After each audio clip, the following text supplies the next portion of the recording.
Welcome to the Gangcast, aka the Games and Not Games podcast. I'm Janet Garcia, and joining me as always is Isaiah Smith. Hello. Isaiah, we are going to get right into it because you do not believe we can go through all these consoles in a decent amount of time, but I disagree. So we missed last episode because we were, I think we were at Goalchella the days that we were going to do that. So we'll talk about that on the Not Game section. But for the game section, we are continuing our video game time capsule, which... Part 2. Yes, part 2 of hopefully only like 4 or something. I don't know. We'll see. But the idea here, and I had to go back and re-listen to your exact wording, is we are creating a gaming time capsule to represent console gaming from the big three, aka Nintendo, PlayStation, Xbox. What this means is we're kind of, looking at games that we have loved and also respected over the years and kind of picking one representative but when all the games hold hands, they make console gaming. That's the idea. Definitely a lot of challenges in building that. So far, we've done the NES, the SNES, and the Game Boy. For the NES, we picked Tetris. SNES, we picked Super Mario World. And for the Game Boy, we picked Pokemon Yellow. We might do a double check at the end on everything, but those are soft locked in. And now we're going on to the N64 PlayStation is what we have up next. So Xbox. You keep forgetting Xbox. Oh, is the Xbox right there with it at the same time? Yeah. Oh, sorry. No. Yeah. Oh, sorry. That generation, you're right. Yes. Okay. So I was like, wait. And then I was re-looking at that. So we have N64 PlayStation. After that, we're going to do, GameCube, GBA, PS2, Xbox. So starting with the N64, Isaiah. I feel like you're an N64 hater. What did you even write down on this? What do you mean? No, not at all. I did somewhat struggle to find 3 that I could really get behind. Easily 2. First one, GoldenEye 007. Oh. When I think about like playing games with friends, GoldenEye is probably one of the earlier memories of like having some friends come over. We all plug in these like stupid Trident looking controllers and we just have a grand time. Just a blast. I had no idea you were a GoldenEye boy. Yeah, golden gun or slappers only. You got a couple different things you can do there. You know that playing regular games with me, like board games and stuff, I often accuse you of cheating. You don't actually cheat, except for card peeking. You do card peek. Were you a screen? It's not card Were peeking you a screen if you are sniper? showing me your hand.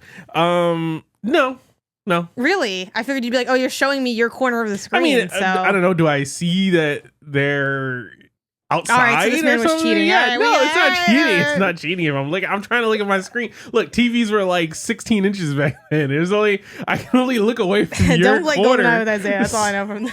So hard. What? The corner's right next to my corner. Yeah.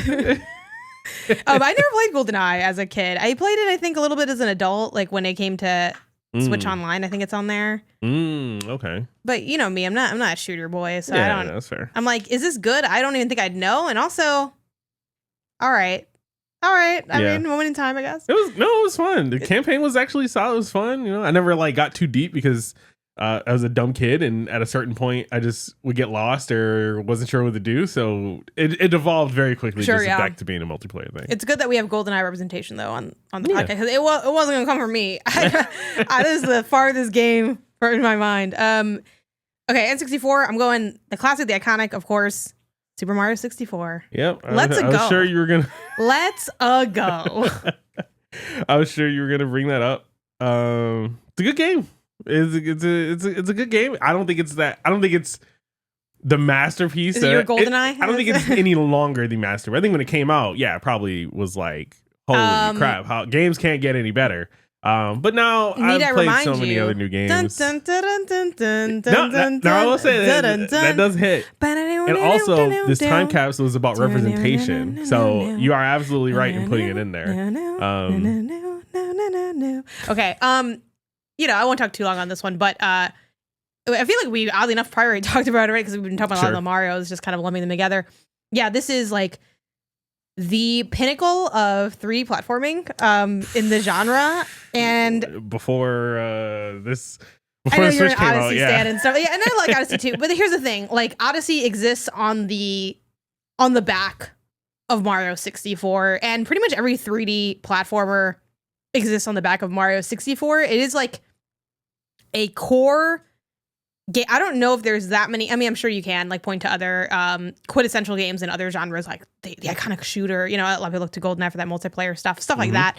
It is one of those. It is the station seed that made 3D platforming what it was. And even though, yes, you play it today, especially if you've never played it before, you're going to be like, it feels kind of funny. The camera is out to get me, right? Like, you will feel those things in this game, and I'm not going to pretend that you don't.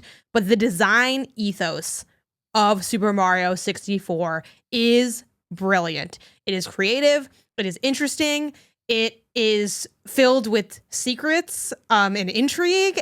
They really made, like, I feel like in so many other games, there's like, oh yeah, there's a hub world and then there's levels. They're like, what if the hub world, emphasis on world, like this is an environment in itself worthy of exploration and admiration. And yeah, it's just so fantastic.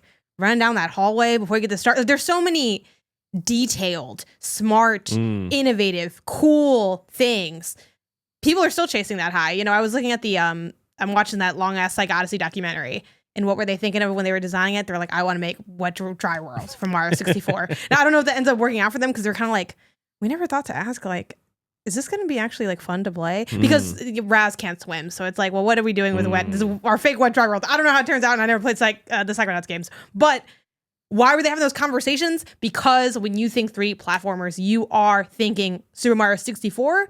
Even if you're too dumb to actually think of Super Mario 64, it's in there. And it's awesome. And if you remade that game and just fix those little things of like, oh, the camera's funky and all that, you would make the greatest game of all time. Yeah, remake 64 in the Odyssey engine, hands down, Nintendo. Yeah, like prints money. It's such a fantastic game. So there we go.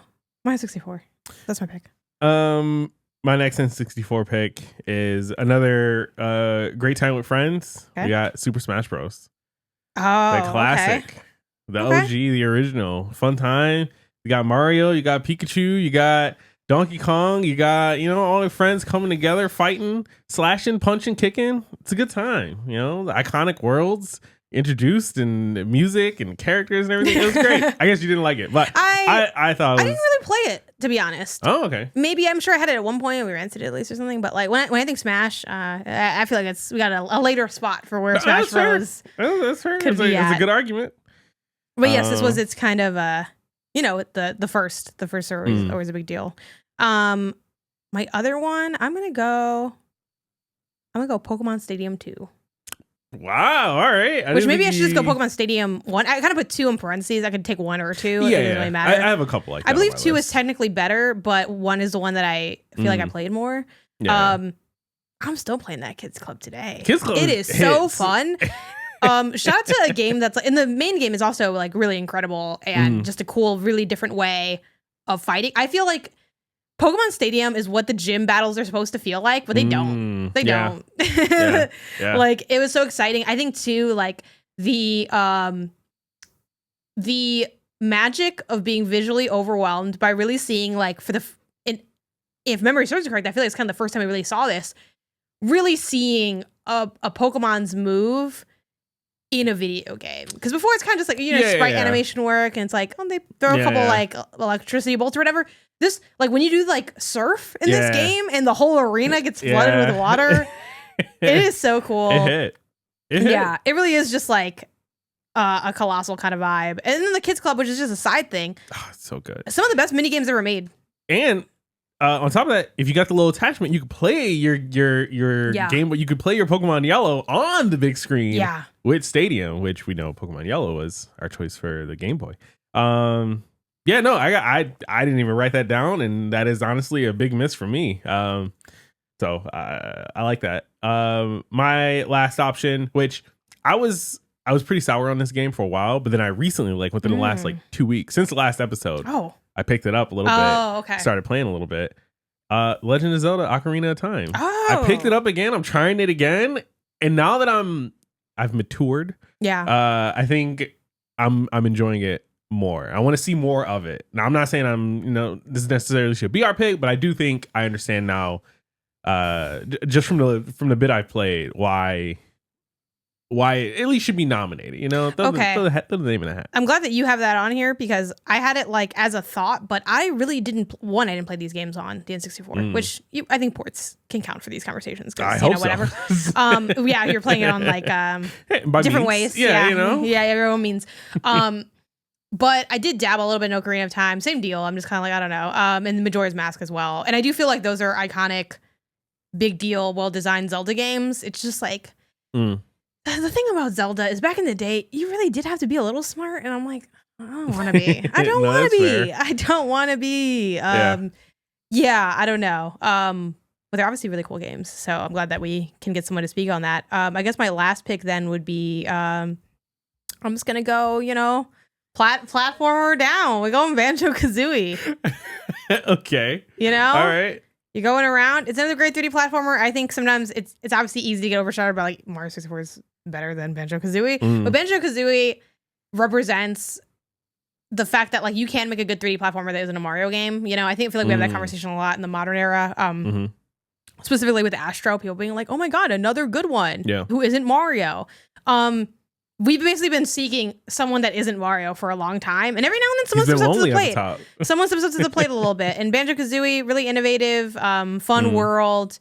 I think it had a lot of like, I talk a lot about how important it is to have cohesive world in a platformer. I think Banjo-Kazooie really like nails that, where it's like it's its own vibe, its own thing. You got like the magic of the little like it's got incredible music as well. The magic of the little music note and the puzzle pieces and all that. I never played Banjo-Kazooie. So, really? Yeah. You should play it. I mean, I have to take your word for all it is still like older, but I don't think it. In a way, it doesn't really like suffer from the same things that Mario 64 suffers from because I feel like the camera was maybe a little bit better, but it's like a cool game that you definitely should play if you haven't already. I'm sure we have the means. Anything is possible if you abandon, the law. Then you can get a lot of things done. So those are our 3 picks. What are you drawn to? Because we can only choose one. So my just immediate thoughts are, GoldenEye is more that party vibe, which I do think we get elsewhere. We'll get elsewhere today even. So I'm fine with that. Being a little bit lower.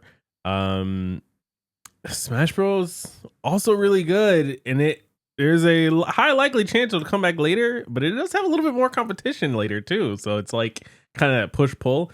As much as I hate it, I guess I gotta go Mario 64. Really? Yeah. How far into Ocarina of Time are you? Because I'm drawn to Ocarina and Mario 64. My thing is, I think we get. Personally, better Ocarina of Time later and better Mario later. And so it's like, but those also come with steeper competition on those platforms as well. So it's like, I think either of these are a win for here. And then that eases up even the burden later on like later platforms. I don't know. We're not going to get so much like good Zelda early again later. That's going to like make it through. Maybe we just go with Zelda now. Though I love Mario 64. So you don't think Zelda might not come back? I think it might be a minute. I'm looking down this list. I don't know. We can play, if we can play Zelda on the PS2, sure, maybe, but we can't. We got GameCube going up. We do. I don't know if there was a Zelda on the Wii U. I didn't have the Wii U, so who knows what for part 3 or whatever. But Breath of the Wild, the Zelda on the Wii U. That is technically on the Wii U. Oh, so I feel like that's a troll pick to say, "Oh, I'm picking Breath of the Wild." Hey man, like shut up. Don't do that. We'll talk about this. We're not that kind of podcast. I refuse. I will walk away from the show. I do feel like we have to. Like I was telling you off air that I feel like we should go back and put Yoshi's Island on the SNES because we have too much Mario representing console gaming. Though he's a big part of it, so maybe it's like, hey, I don't know what to tell you. Yeah. So we're going Mario 64 then, since you don't want to put Ocarina of Time up there. I think those are the two I would say Smash hits. For today's episode, let's soft lock it in. And then, Mario 64? Yeah. And then at the end of the episode, we'll do one more go through, make sure that there's no outliers or anything missing, All right, Super Mario. I mean, it has 64 in the name. It does have 64 in the name. It has the console's name in the name. Pretty true. So I'll give you that. I feel like that's pretty good. Okay. Moving on. What's up? That's it. Next up, Next up, we got PlayStation. oh, man. This is tough. Never had a PlayStation. Oh, See, I've had other PlayStation consoles. I've never had a PlayStation 1. So yeah, this one was weird. I don't even know what I put down here. I put down I'll go first, I guess. I was putting down random stuff over here. right. Now, obviously, ports go a long way for things. Sure. So all my stuff is actually stuff I've played on other platforms. Which is fine. And this is tough because I can't even speak too specifically to it because it's been so long since I played it. That is true. A lot of these games. Castlevania Symphony of the Night. That is one of the blind spots I have. I never played it, but you hear nothing but great things about it. Castlevania bangs. I do wonder if you'd be like, F this, man. This sucks. Because a lot of Castlevania, it's like go up the stair and then you whip it and then you whip it and then you go. But like, they're awesome games. I need to go back and replay some of these because Castlevania was like so. I played these on the GBA. And maybe I did play Aria. Spoilers for GBA talk. Maybe I did play Aria of Sorrow also, which is another GBA one that's kind of the hit. Like a lot of people rank that highest for like Castlevania stuff, but like whatever. Symphony of the Night's the only one I can like. I know and I remember the name of and being like, yeah, like Symphony of the Night, like it was so good. But yeah, I mean, hey, if you like Metroidvanias, that's part of the. I mean, yeah, this is what gave you the Vania. So, which is the best part of Metroidvania, saying Vania, I think. It is true. It is the most fun. But yeah, they're just great games. So I have that for my PlayStation, even though I didn't own the PlayStation during its time, so I didn't really play on that hardware. But what do you got? You're a big PlayStation boy. Yeah. PlayStation is really where things started to fucking get in their bag for me. I got it. Kind of go number one, Metal Gear Solid. Oh, okay. It launched a series. Well, not even launched because there were Metal Gear games before, but I feel like Solid is really where it like reinvented itself. Yeah, it refound its identity. Kind of vibe. Yeah, exactly. And we're still playing. I'm waiting for a Metal Gear Solid game later this year. Like it's still around, still here. Playing a snake, doing a little espionage adventure and everything. It's a good time. Sure, yeah. RE2. Okay. Now it's kind of a weird situation because the remake is so much like better. But RE2 is still like quintessentially like RE2 remake only exists because RE2 existed. So like I'm kind of retroactively like a tip of the hat to RE2. I wasn't sure how we would want to handle like remakes and reimaginings and everything like that. You know what I mean? Yeah. But that is a good one. That is a good one. I mean, it's just like I feel like Perfect's a little dramatic, but it is kind of like the perfect survival horror game. I think it's got like the greatest blend of just a smidge of action, a lot of really great puzzles, a really cool environment. The play as Leon and Claire really having like it's the same, but it is different. Where it is where like I remember when I first not learned about it, but like really, with the conversation of the remake, I'm like, oh, well, do you have to really replay that? They're like, oh no, like you should because it's like the true way to fully play it. And I'm like, is it, or you just like kind of be an extra? And then having done it, I'm like, wow, this is like I almost feel like they shouldn't even let you walk away from the game until you've like done those 2 runs because it's like just so we actually hide the credits. Just so barely it's just like so barely different, but in a way that's like really important, and it's just like it's so good. But yeah, the remake is like obviously that's the only kind of way I'd recommend people play it at this point.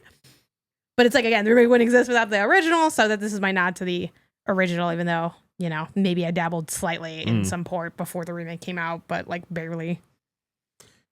For me, my next one, and this is another one of those like there's different options. Pick any of them, and I'd probably be happy with it.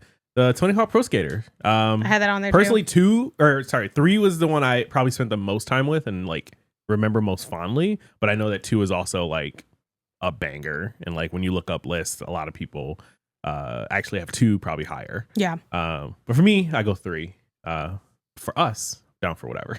Yeah, I also had 2 on there, though. Fun fact, I feel like I played this in the GBA, and it's actually like way different, kind of. So I'm like, did I even isometric, right? Yeah. So I'm like, did I even really play Tony Hawk Pro Skater 2? Like I know I've played since, and they've also remade this as well. So I don't think we'll have time to get into this episode, but I feel like you've played a lot of these like core games on handhelds, which are like lesser versions of like their console, their TV console counterparts. There was an era where they were literally lesser versions. Sometimes they weren't, and they were just like literal ports. But sometimes they were like different. There was the era where they were different.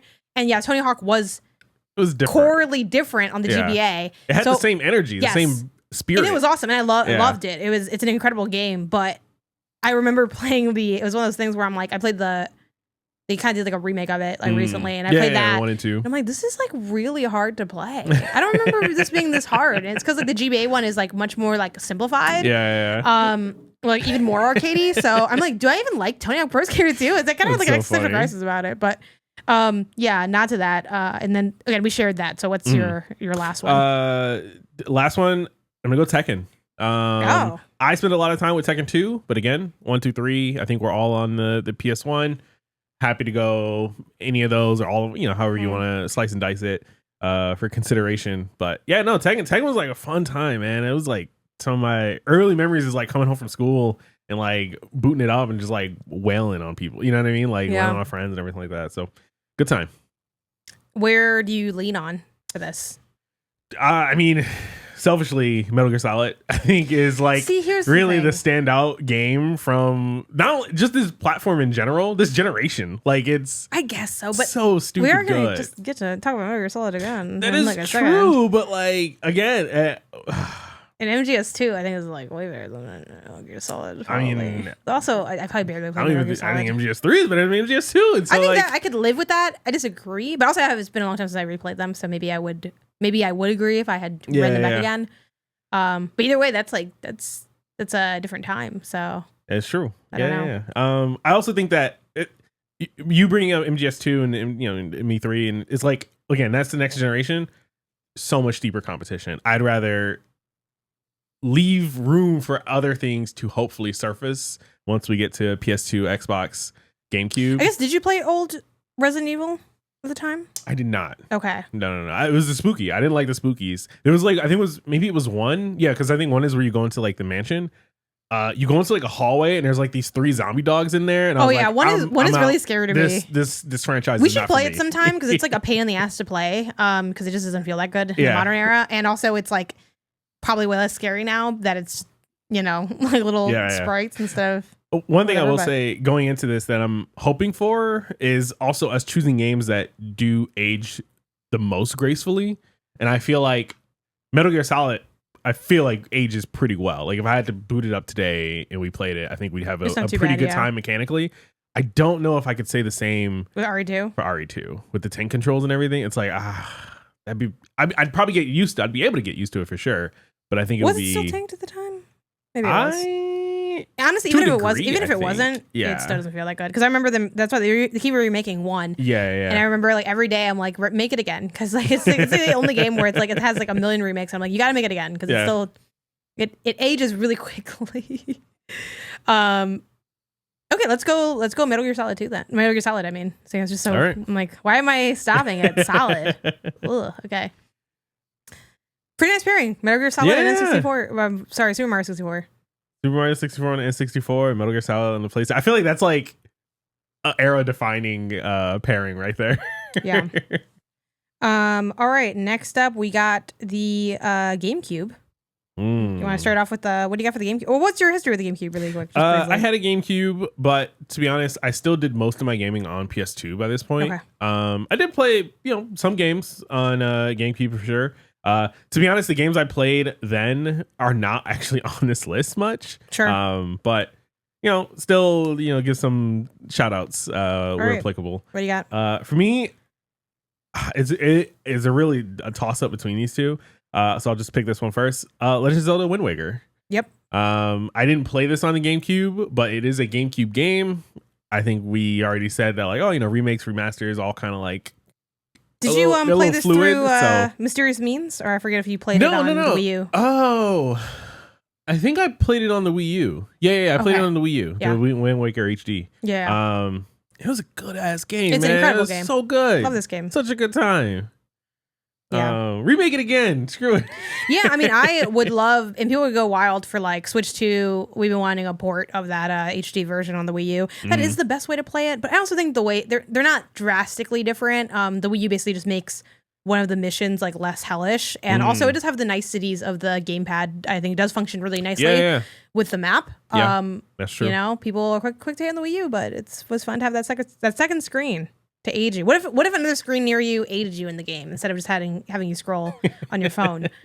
That was the time. That was the time to be alive. But yeah, I have that one on there too.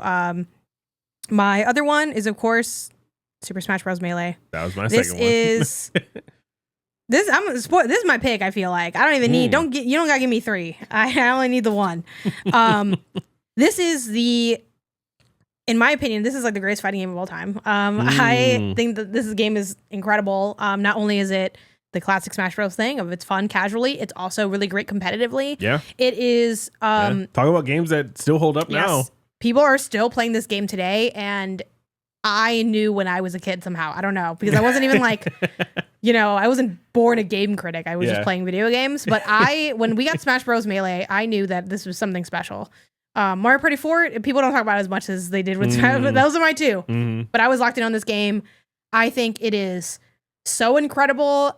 Every stage, even the stages that suck, are kind of fun in their own way. Yeah.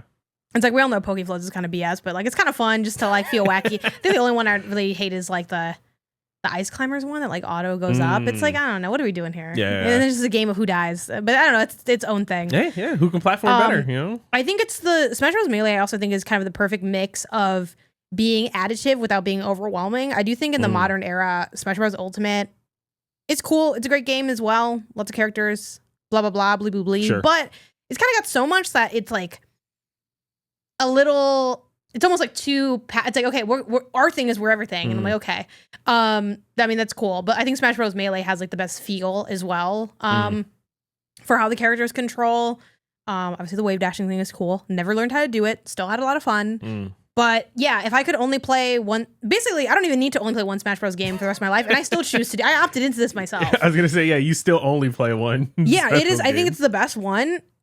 And I don't think there'll ever be one better. That they nailed it. It is. I mean, Ultimate is. It is genuinely, easily one of the greatest games of all time. Smash Bros. Melee, like. It is up there. Yeah, it is up there. Again, I think, especially by this point, yeah, easily like this platform, it is probably the game that we'll go with, right? I'm willing to kind of like soft lock, like preload it in, right? I do have one more I want to give a shout out.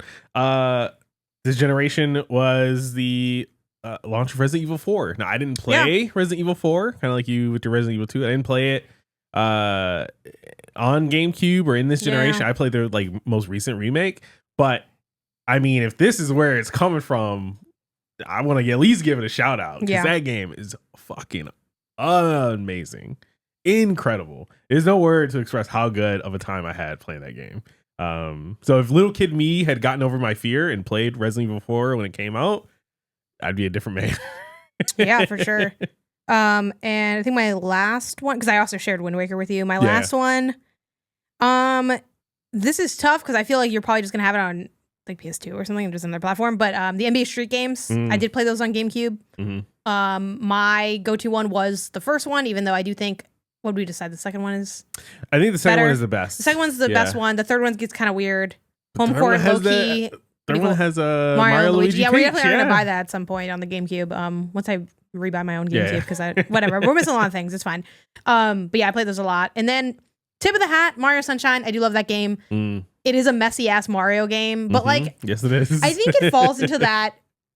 There's like a certain kind of game where it's like, it's almost fun that it's a little bit bad. It's like there's so much there's so much good design. The implementation does feel like a different team kind of was like, how do you make a Mario game? How does he feel? I think this is kind of close. Who's gonna notice, really? But yeah, very, very creative, super different, really taking a swing, and also just like number one for vibes. The GameCube was such a vibe console. That is true. I'll give you that. And I think it's why the GameCube remains like one of my favorite consoles of all time. The fact that it's a little cube, got the little handle, and it had so many like experimental funky things. Like Mario had a jetpack. Link looked all freaking weird. Like people were just out here. Luigi was like looking for Mario. That was the launch game of the console. Like, I'm surprised you didn't mention that. It's a really great game, different game, than everything else. But it just isn't as good, as like if I can only name 3, which I already cheated by giving a little tip of that to Mario Sunshine. I love Luigi's Mansion as well. And it's, even though I do think Luigi's Mansion 3, the one that just came out on Switch, is the best one of the 3 games, I do think there's something very fun and nostalgic about the first one. And there also, the difference in quality is not that big. Sure. Like, if someone wants to get in Luigi's Mansion at the jump, I just would say just go to 3 because it's like the best one, best feeling one, easiest to control, blah, blah, blah. But like, if you want more, but if you go back and play 1, you definitely will feel the difference, but you're not going to be like, oh, this is like night and day. It's like day and later that day. You know, it's like you're kind of fine. Day and dusk. You know, and especially because they, I forgot, they dropped like a port of it. It's not like a full remake, I don't think, of Luigi's Mansion 1, but they have that on. Is it the Nintendo Online? No, they. I'll Google around for it in between us talking. But there was like another way to play it. I remember recently where it's like, oh, do people want to do this? And like, Nintendo's always doing these random ports of like games no one's really asking about. Like when they were like Donkey Kong again, and it's like, don't you have a new console you're launching? They're like, just buy this, okay? And I'm like, all right, I guess. Cool. So locking in for GameCube Smash Bros. Yeah, I'm fine with that. Yeah, this is the only choice I feel good about that we made. We got a real fighting pick in there. Yeah. It had to be something, right? Hey, this is reason I don't have to fight for Ultimate later, which wasn't gonna win. Yeah, no, it's like Ultimate. It's like, well, this is the one on the DS. I forget what that one was called. Oh, yeah, that's a good question. The 3DS? Or I think it was 3DS. Yeah, I remember. Wasn't it I don't know what it was, but I had that one. It was just Super Smash Bros for Wii U and 3DS. Oh, I okay. guess. Like it was that called was like fun. Super Smash Bros for Nintendo, 3DS, and Wii U. I played that one a lot too. Honestly, again, you know, I don't want people to get the wrong idea. All these Smash Bros games are good, but I think Melee remains like the pinnacle to me and to the community alike. So, like the hardcores are there. It's not just for the for us casuals. That's like true. Real Recognize Real and Smash Bros Melee is looking mighty familiar. Cool. Yeah. It's GameCube. That's GameCube. That's Cube. You've been cubed. GBA. What was your history? Did you have Nintendo? Okay. Yeah. I figured just lump Nintendo together. Makes sense. Yeah. No, I had I spent so much time on my GBA. I had the original. I had the clamshell. Oh, the SP. Yeah. Warming up to the SP. Long time SP hater. It's crazy that you have to warm up to it. It's so good. I will say that it was a technological marvel. My big thing is the ergonomic. I'm like, I don't want to have to like wrap my little claws around this little thing. You got little hands. What are you not wrapping anything? Look, it's time. I don't know how you play on that little thing, but I will say I don't know if it's literally wider than the Game Boy Pocket, but it feels a little bit wider than the Game Boy Pocket. Man, probably. Or maybe just something, the fact that you hold it and it's like a flat square with like the screen hinges. It does feel a little bit better than the Game Boy. So I'm like, and I do like that I can close. So I do think for the first time in my life, I will, not super soon, but eventually I'm going to put on my list for like my birthday, Christmas, whatever, my own little SP, because I do think it's kind of nice. You can close it. Yeah. And play my games on the go in a new way, but it like, sleeps the game. But also too, I just hated it as well because I hated in my mind this was a rich kid's console. You mean you could ask your parents the Pro for version? an interstitial console? Okay, Richie Rich. No, that's fair. Yeah. So I hated you guys. I hated the Game Boy Color people. I think what happened was that my original Game Boy Advance broke. I had, like one of that clearish Did it break blue or did purple. You? I didn't break it. No, I wasn't. Did you drop it? No. I think from higher than the height of a child's chest. How it broke? Yeah, maybe I dropped it. Maybe I tried to put it in my pocket at the time and it broke against, I don't know, some batteries or something else I had in there. The weight of everything. Yeah, and then the SP came. Anyways, so big GBA boy is the point. Yes, my first GBA game, which I think I have to imagine is gonna be on your list, Metroid Fusion. Yep. Just such an absolute banger. Let's just lock this in right now. Let's not go. Let's not get ahead of ourselves. It is really good though. It is stupid good. Yeah. Talk about that. We didn't get Symphony of the Night in, but man, there's still Fusion. You know what I mean? Metroid Fusion. I guess what's your big takeaway from this? Because you played this pretty recently, so you actually remember it more than I do. Era. Yeah. It's just good. It's like so I think I played it before Dread came out. But playing Dread, I was like, oh man, they really just took the same formula and put it in 3D with better graphics and release it. All right, cool, we're here. It's side-scrolling platformer. You're finding keys, you're upgrading your weapon, you're unlocking new missiles and doing things to let you reach new heights and everything like that, and it's just a fun time. I think the thing with Metroid Fusion that I remember most, like fondly about is the fact that, and Metroid is kind of known for this. It's why the genre is named after Metroid. I think Metroid does a great job at having the whole sprawling map exploration with semi-minimal getting lost. There usually is at least 1 to 2 times you will get lost in a Metroid game, just by way of it being a Metroid game. But I think there's a lot of restraint there where it does a really good job guiding the player in its level design. Fusion's no exception to that. And the number one thing, though, that I love about Fusion is the story and the lore, which is rare to say because Metroid lore is kind of, you know, very back of the cereal box style lore. Yeah. Like, I don't know, spaceships, aliens. And I go play a good game. And I'm like, yeah, that's cool.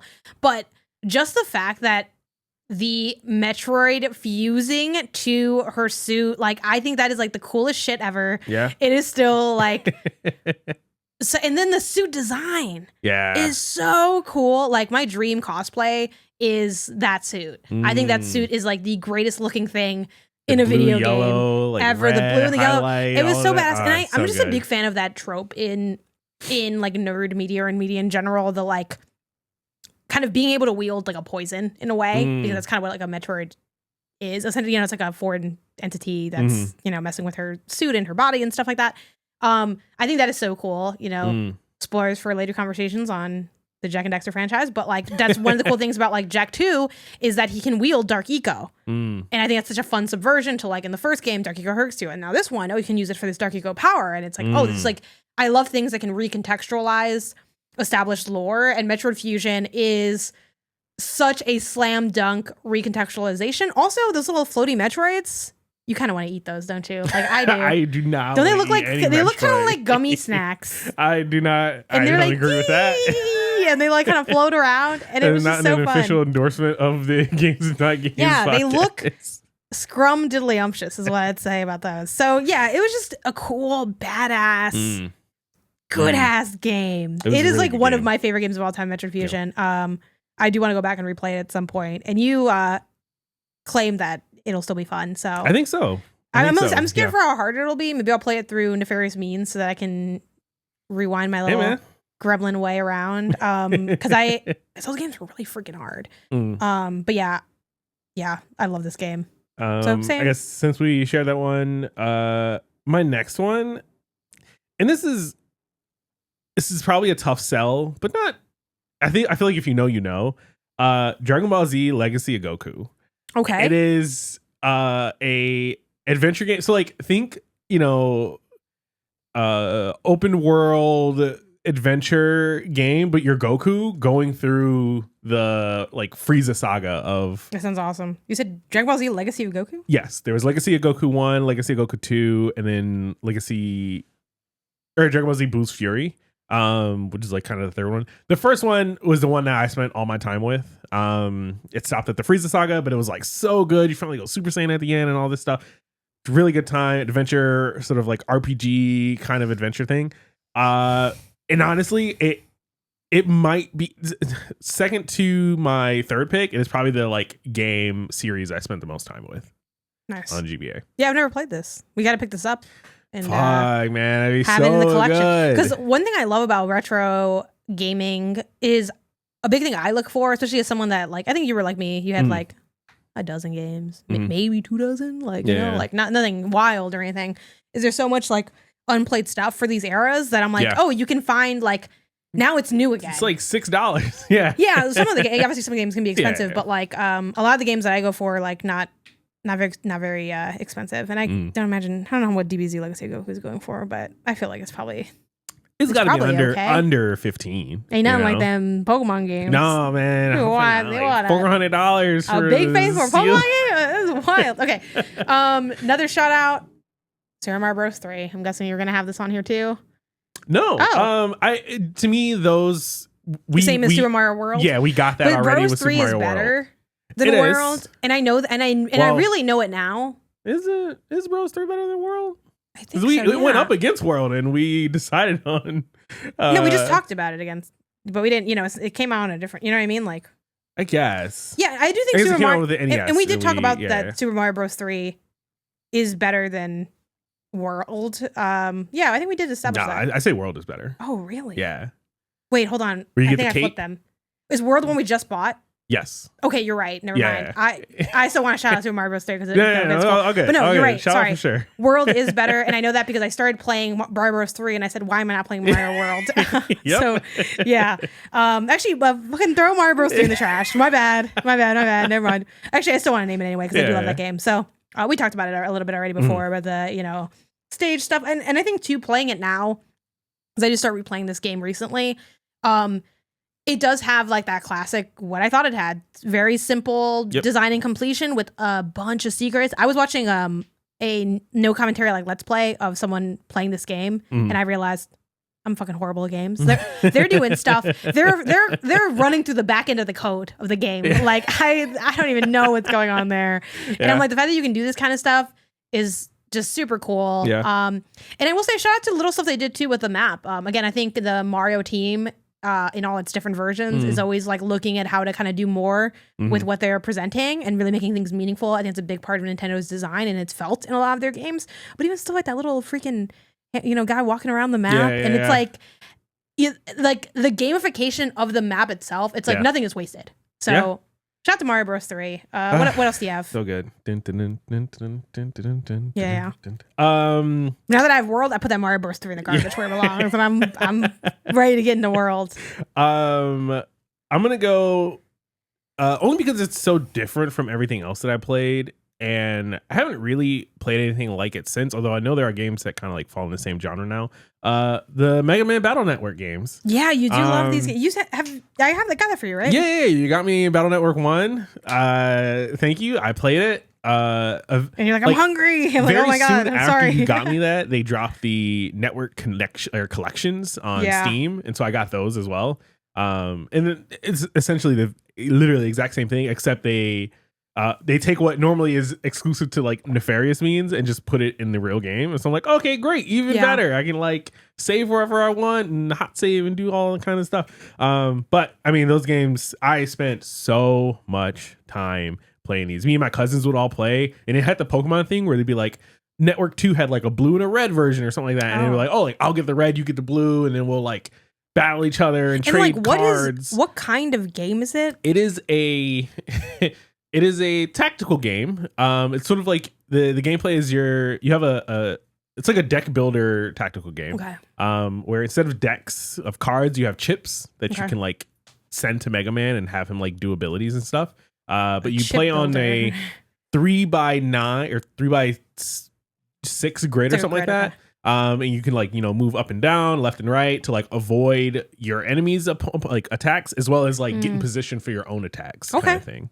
It's really you're out here in the, I mean, it's not like the deepest cut of all time or anything, but you're in the 1 to 2 tier down deep cuts, you're past the obvious answers, which I'm a little bit more in that obvious answer phase, because some of them answers, I will say, they'd be good. So I don't know. Out of all these like kind of retro games, this is the one I played the most recently, and it still did hold up. So, I will say my last one is one I also played really recently on the Switch Online, The Legend of Zelda: The Minish Cap. Minish Cap is stupid good. Cow. Yeah.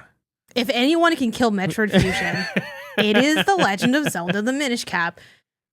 This pretty good. Game is incredible. Like I don't even think I had any notes on this game. I got lost a little bit, but I got a little lost too. But I know it didn't take away. Like from I the just know. Yeah. And honestly, like it was the same problem I have on every Zelda game, like especially the old ones. This is the only thing that what's that new one that just came out? Like Wisdom. Yeah, Echoes of Wisdom. The only thing that they should take from Echoes of Wisdom and be like, we should carry this forward, is that like when you open the map, you can see where the ladders go. Yeah. If they had that in all these games, we fly through these left and right. But yeah, this is, I feel like this is a little dramatic of a statement, but it feels like the pinnacle of smart design meets like creative, cute, interesting little ideas. The fact that you can, shrink down to the Minish size, and you can explore like different areas of the world as like being basically like mini. Yeah. That's super cool. I'm also just like a sucker for that in games. I love being small in like a regular size, like Tinykin, Pikmin, all that. Like I love that. So I was like, oh, it can be small. In this game, y'all, you have a hat. Your hat talks to you. Yeah. You have a magic fucking hat. What are we doing? What are we even talking about here? But yeah, and the abilities are super cool. I mean, a lot of them are like very familiar for like old school Yeah. Zelda, like the boots that you can run and stuff like that, and you can jump now and whatever. Yeah. Also, just a beautiful looking game. It really does look good. This is like, if you liked Wind Waker, you need to be playing Minish Cap because it has like a lot of the same kind of the whole, like kind of cool art style. Yeah. Great design. It's like, yeah, this is like. And I know we're not mentioning the what Four Swords is on here. Yeah, GBA. yeah. I just never played Four Swords, so sorry if you're like, oh my god, no Four Swords. Like, I'm sorry. Like I'm in the we just rewatched Interstellar. I'm like, no, play Four Swords. People will say you're dumb in 2025 because you didn't name Four Swords. Yeah, Minish Cap. Can't say enough good things about it. Play it on Switch Online if you haven't played it yet. Because then you can choose that little rewind, which I was cheesing the hell out of that. Pretty nice. Still took me forever to play because I was streaming it. I was getting lost. I was talking to chat for 30 minutes, just walking around a dungeon in circles. Still didn't care. Never bothered by it. Yep. Really, so good. Yeah. Are those all? Yeah, it's all 3 for 3, 3 and 3. I think my vote's still Metroid Fusion.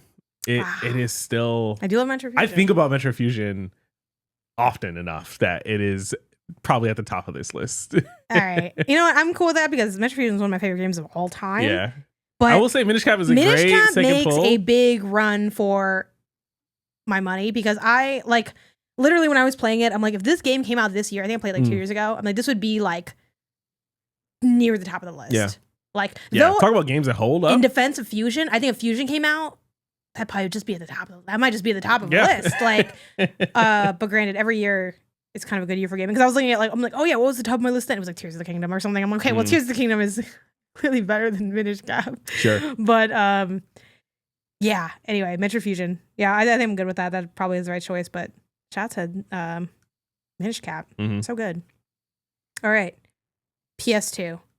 We're back at home, Isaiah. Yeah. This is supposed to be your bag, right? So what's Well, when you think PS2? Now I gotta. You go to your mind. You go to your heart.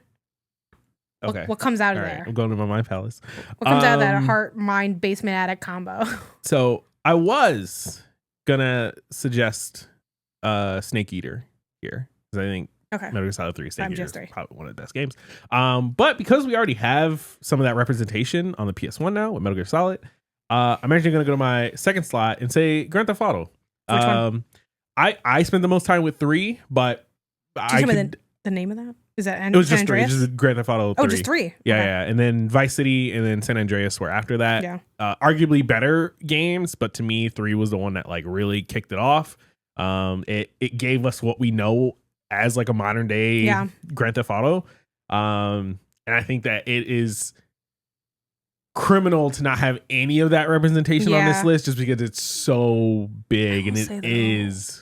Why not just go like a San Andreas or Vice I mean, City? that's fine. I don't have I played all 3 and I like all 3. It's just 3 was the one I played first. It was the one I have the like fondest memory with. I believe I was more of a San Andreas Vice City person. Don't have a big preference / memory. I consider it like a Pokemon where it's like, oh yeah, there's like 8 different versions. Any of them are fine with me, you know? Yeah, I'd probably go, maybe I'd go Vice City, even though San Andreas maybe was better. I don't know. It's been so long too. I know I started playing the whack ports they did.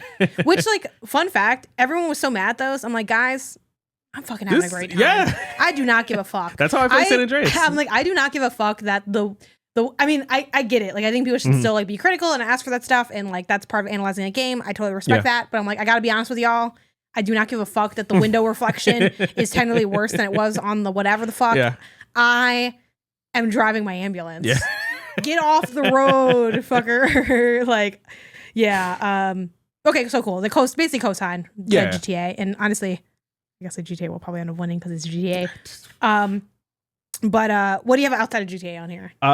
This is where I put the NBA Streets. I went with 2 just because again, I think that's the best one. 2 is really good. I can hear an argument for the others.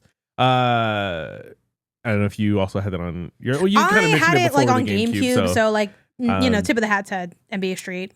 Then my last one, and this is I kind of lumped this together as like a Square RPG, so either Kingdom Hearts 2 or Final Fantasy 10. They are 10 different. is where they fuck underwater, right? Yeah, 10 is the one where they fuck underwater. although they're I need to stop different. messing around and just play 10 already. You should. It's really like, good. I'm like, what would a good Final Fantasy game be like? You know, I've always wondered. Yeah. What if they made this good? Obviously, I like Kingdom Hearts more, but I understand that, like, I don't know if in this time capsule kind of like mentality that we have, I don't know if the Disney helps or hurts, or if you just want raw, pure, like this good ass Final game. Fantasy RPG, JRPG, then Final Fantasy 10. Great list. Good gen. Good gen. It was hard cutting this down to just these options. My other ones were MGS2 for me. Just shout out, even though I think we kind of decided probably not so much, but MGS2 was like the pinnacle for me of Metal Gear games, even though maybe 3 is better. I don't know. I have to think about it more. There's definitely an argument to be made. Have you played 3? Okay. Yeah, I played 3. I played 2 and 3. I didn't really play much of 1. Maybe I dabbled a little in 1, but I didn't really. In my mind, like 2 is when Metal Gear really became like Metal Gear. And after we finish, we can boot up and one right is now. Like a little dusted. I don't know. It seems a little old to me. It hurts so much. This was the era where I just jumped straight to 2. Like for Matrix, I jumped straight to 2. For this, I jumped straight to 2. I said, fuck these ones. Also, I mean, I think the PS2, like looking at my list, every single one is a sequel. And I feel like the PS2 was just like the age of sequels. MGS2, that is the game where like when I need to feel something, I will boot up that cutscene and I will rewatch it. I watched that cutscene more than I think any other cutscene. Like the beginning where he like jumps off he's on the bridge and he's smoking the cigarette and it's a Hideo Kojima game or whatever. And I was like, oh my God, I love you, Hideo Kojima. And one has that too, though. He's like swimming underwater, going into the plant and the factory and everything. I guess. So yeah, sure. I don't know. That's what the old heads tell me, I guess. But it's only like one gen away. But yeah, MGS2 was like my game. Sure. I like loved the gameplay of it. I loved the little freaking. It's not like, what is it? It's not a stun gun, but you know, the little tranquilizer gun. Hated Raiden, still loved MGS2. I'm like, I don't care. I hate being this guy. That's fair. He sucks. Never liked him. Yeah. Never matured to like him. I always thought he was like a little whiny little boy. Yeah. What do you think? He's like calling his girlfriend. What do you think about when you're defusing the bombs? I don't think about anything. Do you think about me? I was like, what the fuck are you guys talking about? Bro, what the fuck are you guys talking about? And I still love that game. So anyway, yeah, great game. It was also the iconic game where for me, I was like, wow, games can be like really like well made.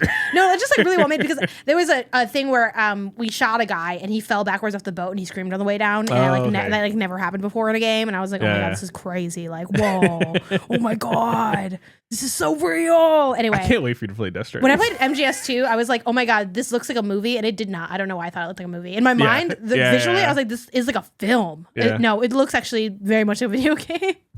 Don't know why I thought that. I saw movies at the time. Mm-hmm. Whatever. Shout out to MGS2.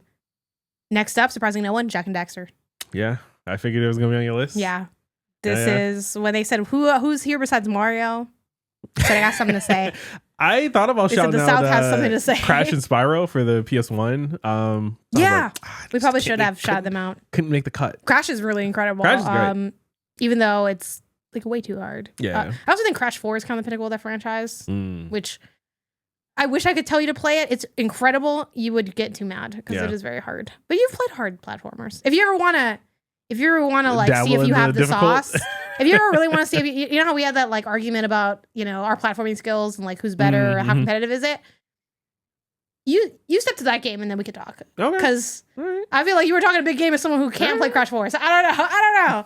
I know Crash 4 I haven't tried it. So it is really good, and I think it stands out a lot of Crash 2. Like the perspective is just the old Crash game's perspective is a little weird. Sure. The Insane Trilogy, the hitboxes are way off. It's literally worse than the original. I don't know what they did with that. Anyway, getting onto tangents, but my other one, Ratchet and Clank Up Your Arsenal. I think it's the best Ratchet and Clank game.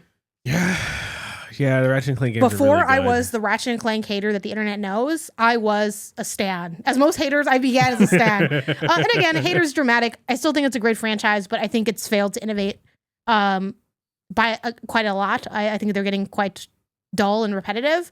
But back in the day, this was still when it was feeling fresh and different and kind of newer. This was the third of the games. All those old games are really good. I mean, the new game's good too, but Up Your Arsenal, I think, is the best of like that kind of suite of them. So yeah, shout out to that. And then I guess that's technically all I have, but I did jot down last second Midnight Club. Wait, is that PS2 or is that PS3? That's PS3, right? Dub Edition? No, the LA one. Oh, that's 3, right? What am I playing on 3? Okay, well, spoilers for PS3 talk. I will be throwing on the pile if I can. Okay, where are you leaning on this one? I'm gonna make an argument that we do the Xbox first before we even decide. I feel like, why is this getting special treatment? Because reasons. I think it should just be GTA, probably, right? I think you make a pretty good argument that we need to. If we're representing all of console gaming, GTA is like kind of like a little bit the pinnacle of console gaming. I know a lot of people don't like to admit it because they're like, I don't know, it's GTA. Like, it's so obvious. It's the COD of open world. But my thing is, GTA is also on Xbox. So yeah, but Halo's on Xbox. Yeah, does Halo deserve a spot over? Because I'm gonna be honest with you, Halo, the Xbox in general was my Halo machine.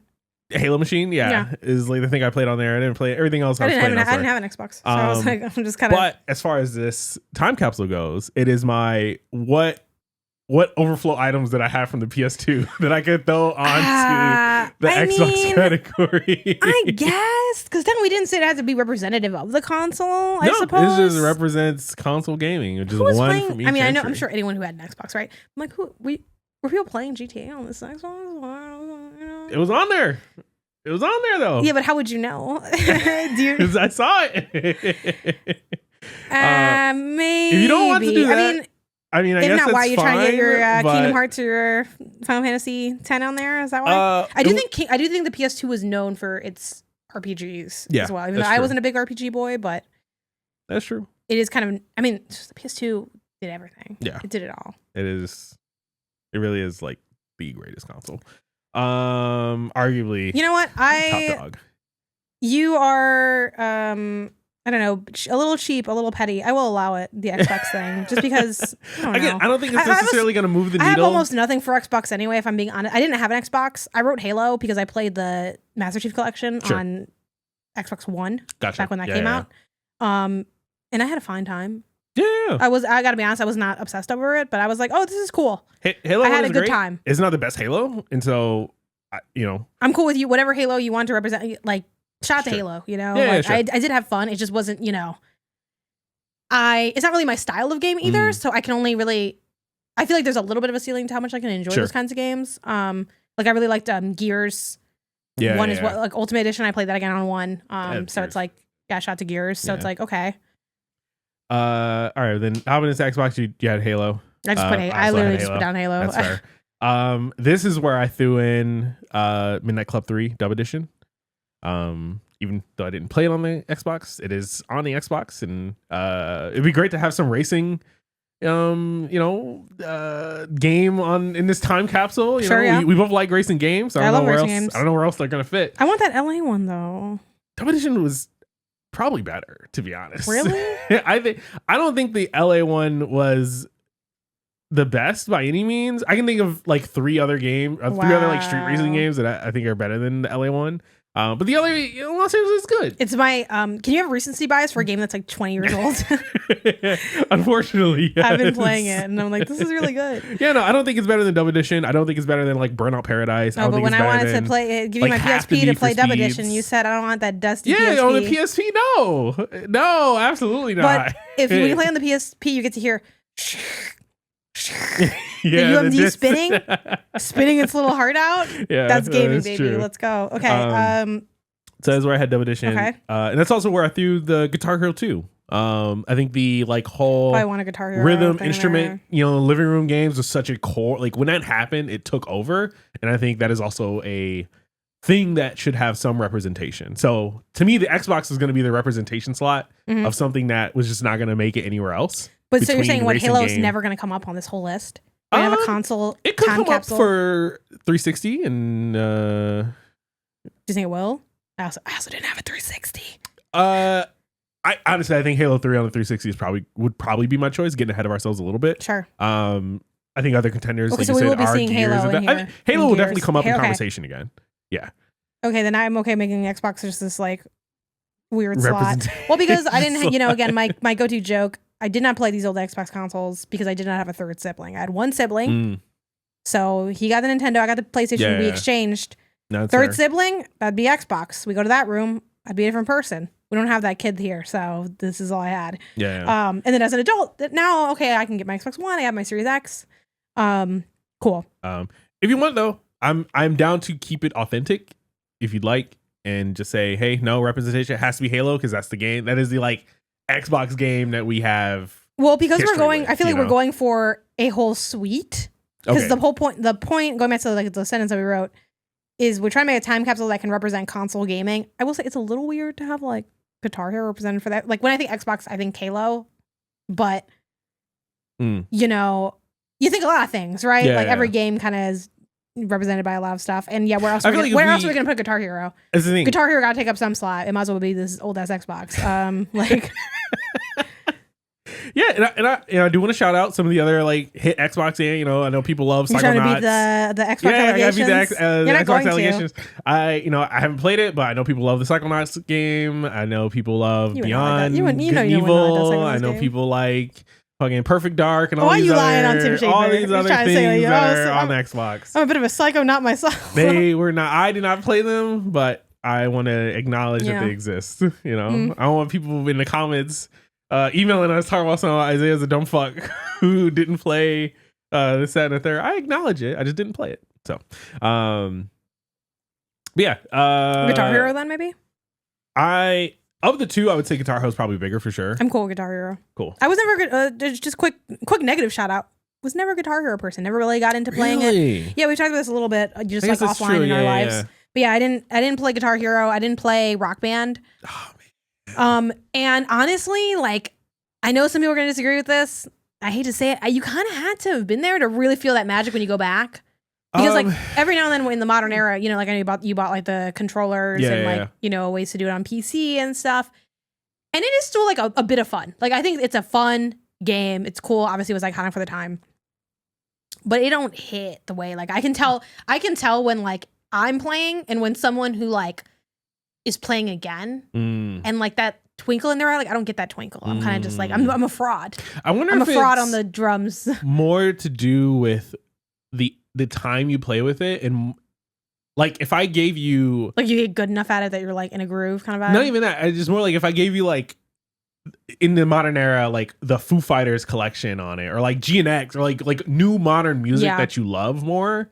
I wonder if like that would be enough to like sink its teeth. I think it's something about like you like again having like been there because I feel like really attached to like Beat Saber. Sure, yeah. I mean I'm not like ridiculously attached to Beat Saber, but Beat Saber is like my Guitar Hero kind of vibe where it's like, oh yeah, like this is a good time. And I feel like in the future people will be like, I mean this is kind of fun, but like I don't know, I'm just hitting squares. I'm like, you had to have been there, like you know. So yeah, but I mean obviously Guitar Hero was like a huge. So many people were drenched in sweat during the Guitar Hero Rock Band era. It was really fucking. Meanwhile, I'm still just dancing. I'm still at the restaurant. Also, you could have thrown that on there. I don't know. Just made for that. Throw it for the Wii or something. Like, I can't wait to get into how much I hate the Wii. I have the policy. I just need the platform. You know what I mean? No, it's really just I don't like the hardware. I have heard and I am aware that there are a lot of really incredible titles on the Wii, and then there's also bowling, which is come on, guys. Here's the thing, man. Just to dip into it a little bit. I have the same beef with like Nintendogs, dude. Like, do we really give a fuck about these dogs now? Like, you know what I mean? I always wanted Nintendo. I never had it. Like, I think you'd be like, who gives a fuck? I think the Nintendo being the like chores handheld was always weird for me. Let's buy Nintendogs and re-review it in 2025. Because people say like, they need to bring Nintendogs back. Whoa. All these games of like, I gotta check in every day. Why am I checking in? Because you lost me. Don't speak on Brain Age like that. I got Brain Age right. I got my OG Brain Age. I don't know if it's good or not. I never played it. Really? The Brain Age idea is awesome. didn't sit well with me. Brain Age is so good. Isaiah, when you get those fucking stamps, like, you know, oh my God. Brain Age is like so much better than Nintendogs. Like, fuck them dogs, you know? Like, okay, who gives a fuck? Will be yeah, who gives a fuck about these dogs? People say, oh, bring back Nintendogs. I'm like, you don't want Nintendo. Again, I think Nintendogs was like of the era. At the time, I think it was a fun thing that people got into. I didn't get into it, so maybe that's my bias. I never fuck with those dogs. You bring that shit for the Switch too? People are gonna be like, it kind of reminds me of like sometimes you just miss a wave. Like it's like when they tried to do for Switch, they tried to do like Switch Sports Resort or whatever. They're like, oh, everyone loved it on the Wii. And guess what? No one loved it. It's like, the moment passed. No, that's fair. You don't want Nintendogs. You want to be 10 years old again or 15 again or however old you were. Like, yeah, but when you get Nintendogs, you ain't going to get that. You got a job. That's fair. How you work at 9 to 5, you got to fucking take care of your Nintendogs. Come on. You don't want that. And Nintendo knows you don't want it. Come on. Anyway, it's going to be fun. Cool. Excited to get into these other games. Tangent aside, Guitar Hero 2 on Xbox. Oh, Guitar Hero 2, let me jot that down, yeah. Which, I'm like, 99% sure Guitar Hero 2 was on Xbox as well. Just do a quick little Google. Quick little fact check of the Xbox. See, I'm not spelling anything right. Guitar Hero 2, oh, I see it on 360. I'm not seeing it on one. Oh. Do you want to just put Guitar Hero, though? On Xbox? I mean, was Guitar Hero 1 on? Actually, shit, is it? Maybe it's not. That's so funny. We spent so much time talking about it. I don't think so. Dang. So was it only on PS2? It was on PS2. I guess it was only there. I assumed it was good. I saw it. To be honest, again, I had to look up the list to see like, what options. It had to have been. No. It's Guitar Hero 3 was on like. No, dude, it's only on everything. Xbox 360. Guitar Hero 2 was only on Xbox 360. Guitar Hero 1, Guitar Hero. I'm looking at Guitar Hero. Guitar Hero is a series of rhythm games, 2005. Are you serious? Platforms according to Wikipedia. PlayStation 2, Xbox 360, PlayStation 3. Yeah, you can dig around for a bit to make sure, but yeah, that's so funny. Good thing we checked. It's hilarious. Wow. Oh, you can put your Midnight Club in there if you want. Is that on there? I guess I gotta like double check now. Because again, I only played Halo on it, and the whole idea was that this is gonna be my. You don't have to put Halo back on here. I'm gonna have to. It's on there. Definition's on here. Xbox. OG Xbox. Do you want to put that on there?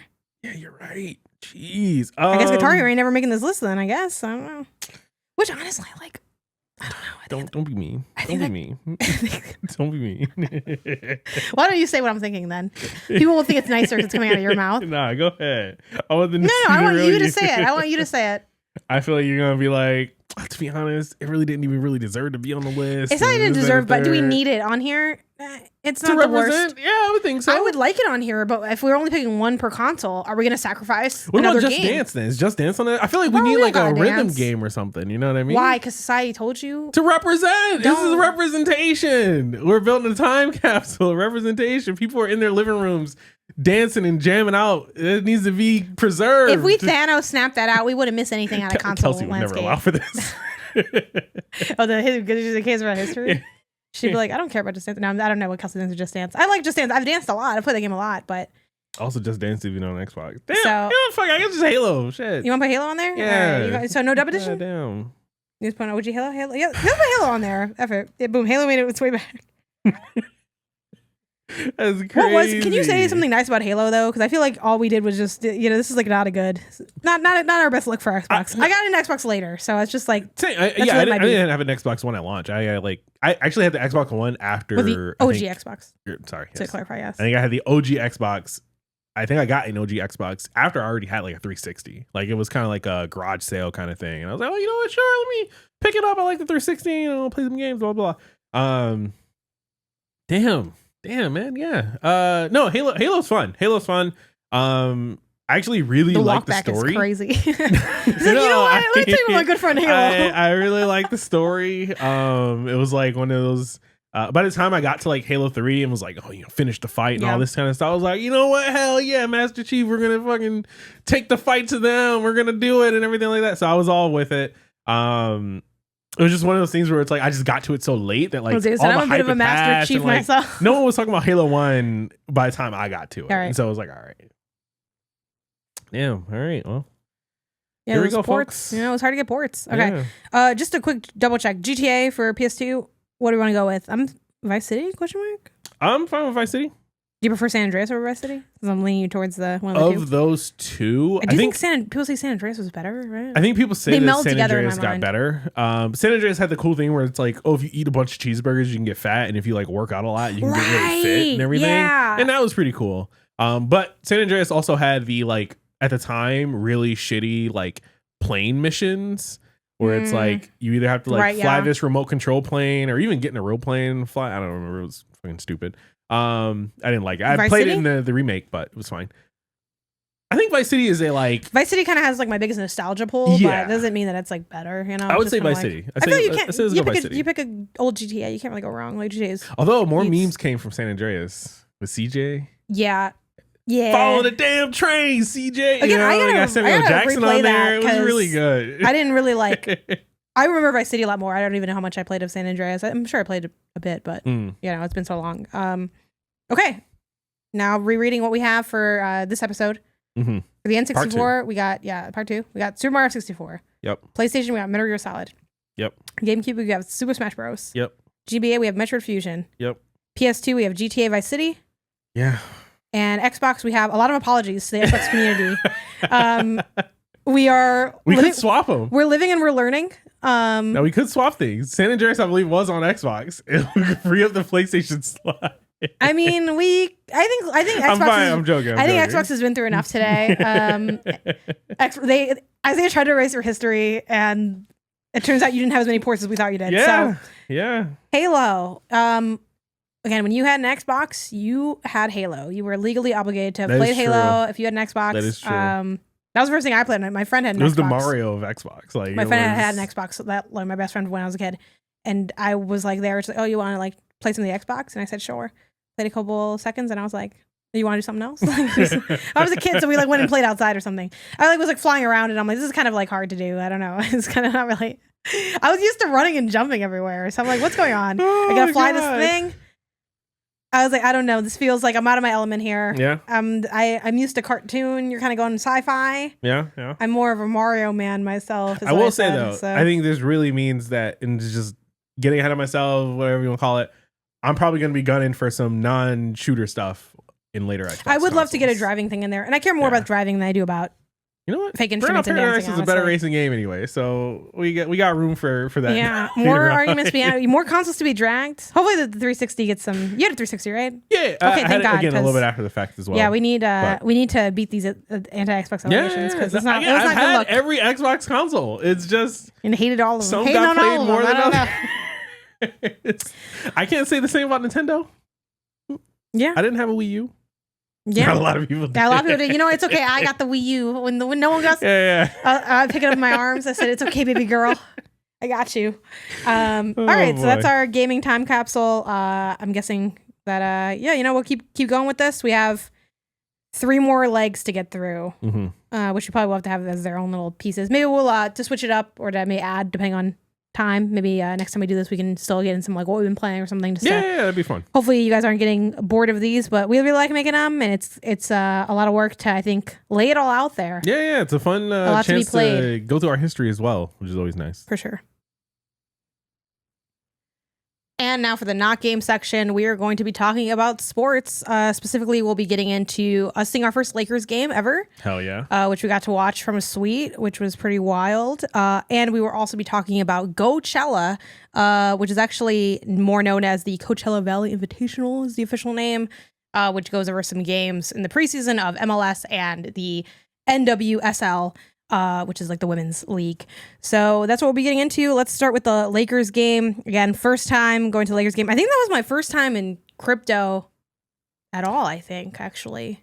It was definitely my first time. I think it was my first time in crypto, yeah. Later, I went to see Tyler, the Creator. Shout out to Tyler, yo. Went there twice a week. Yeah, so, which...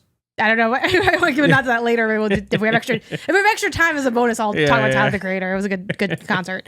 But yeah, Lakers first time at crypto. Thoughts of crypto in general as like a stadium. This is like the third stadium you've been to in LA. You went to SoFi for that Mexico game. Went to SoFi for the Mexico game. Went to obviously went to Dignity Health for the Galaxy. At fourth, I guess. Clippers. Yeah, which is Intuit Dome. The Intuit Dome. So this is the fourth LA stadium. Thoughts on it as a stadium? Like as a venue, it's pretty solid. I was a little afraid that it was gonna feel kind of like dated at this point, especially compared to like the other all the other stadiums and stuff. No, it's actually like still in line. Like, obviously, Intuit Dome, for example, is like obviously very high tech, very new. Like they just finished building it. But this is like, and it's not as big as SoFi, but I would say it's still like in line with like the advancement, like the newness, or at least like the new feel that you get elsewhere. If anything, Dignity Health kind of at the bottom of the barrel, but hey, we also they did some remodeling over the summer, so I'm sure we'll get to that in a bit. But Dignity Health might also get a facelift soon, so I think LA is smart enough to stay on top of like making sure its venues are at least like comparable to other venues. Yeah, I think maybe the only like dated thing for crypto is maybe like the board, like the screen is maybe like it's a little small, maybe a little old. Like, but it's not that big a place. It didn't feel like I didn't feel like I needed a bigger screen because if anything, back when we were into a dome, that screen was too big. It was too big. It was kind of distracting. And then we were also very high up, so the screen was. Well, I told you I always want to see the top of the Intuit Dome, so I just. Yeah, we definitely were higher up, but it was still a very big screen. Crypto was cool. The process of getting in was pretty simple. So yeah, good on all that. But yeah, we got to watch the game from a suite. My brother Edwin, he has a bunch of friends. One of them is Petty, who has a hookup to be able to do a suite through like his job and stuff. And the TLDR is like for a while, like Edwin kind of put in the, hey, I've always wanted my family to be able to go. The reason my brother can't join us is because he covers the Lakers, so he is working during all of the home games in the little press area. So that's why it's like, well, he's never gonna really get to join his friends or anything. But he's like, oh, I'd love for my family to get to go. So that request was put in, a while ago, and we've just kind of been, Petty, his friend's been kind of watching for when the time could come. So the time came. We were able to see Luka's first game, which was like that huge. The trade's so big that like everyone's trying to find the metaphor to explain it to like me as a normie who's like, I know of basketball, but I don't follow it. So it's like, why does this matter? And people are like, it's like if Nintendo bought PlayStation. Like, I don't know like what the comparison really is, but definitely a big deal. Sort of like the next person up to like carry the franchise in the future once LeBron like eventually, retires. Becomes half robot, and they say that he can't play in the league anymore. Once his battery gives out or whatever. So that's cool. There's obviously excitement around that for the Lakers. We got the free shirt was they were giving a Luka shirts, Luka jersey shirts kind of thing. It was really cool, like seeing, like you get there, people are excited, they're walking around, everyone's like just throwing their shirts on over top of what they wore to the game that day, and it was a fun time. It was really cool. Yeah, the lines for the merch were colossal. I've never seen anything like that. Public LA store, Team LA store was just, it was too long. Like we didn't even think about getting in that line. Really, you know what I mean? Like you ever see a line so long that you're like, all right, well, what's option 2? Because this is clearly not doable. Yeah, it was like that. But thankfully, with the suite access, they have these like smaller pop-up stores on the like suite floors, which you can only get to those floors if you're in the suite. The pop-up for the bourgeoisie, which was us that day. I was like, ooh, okay. So we ended up getting, I got this hat. I think Jenny also got some pieces of merch, right?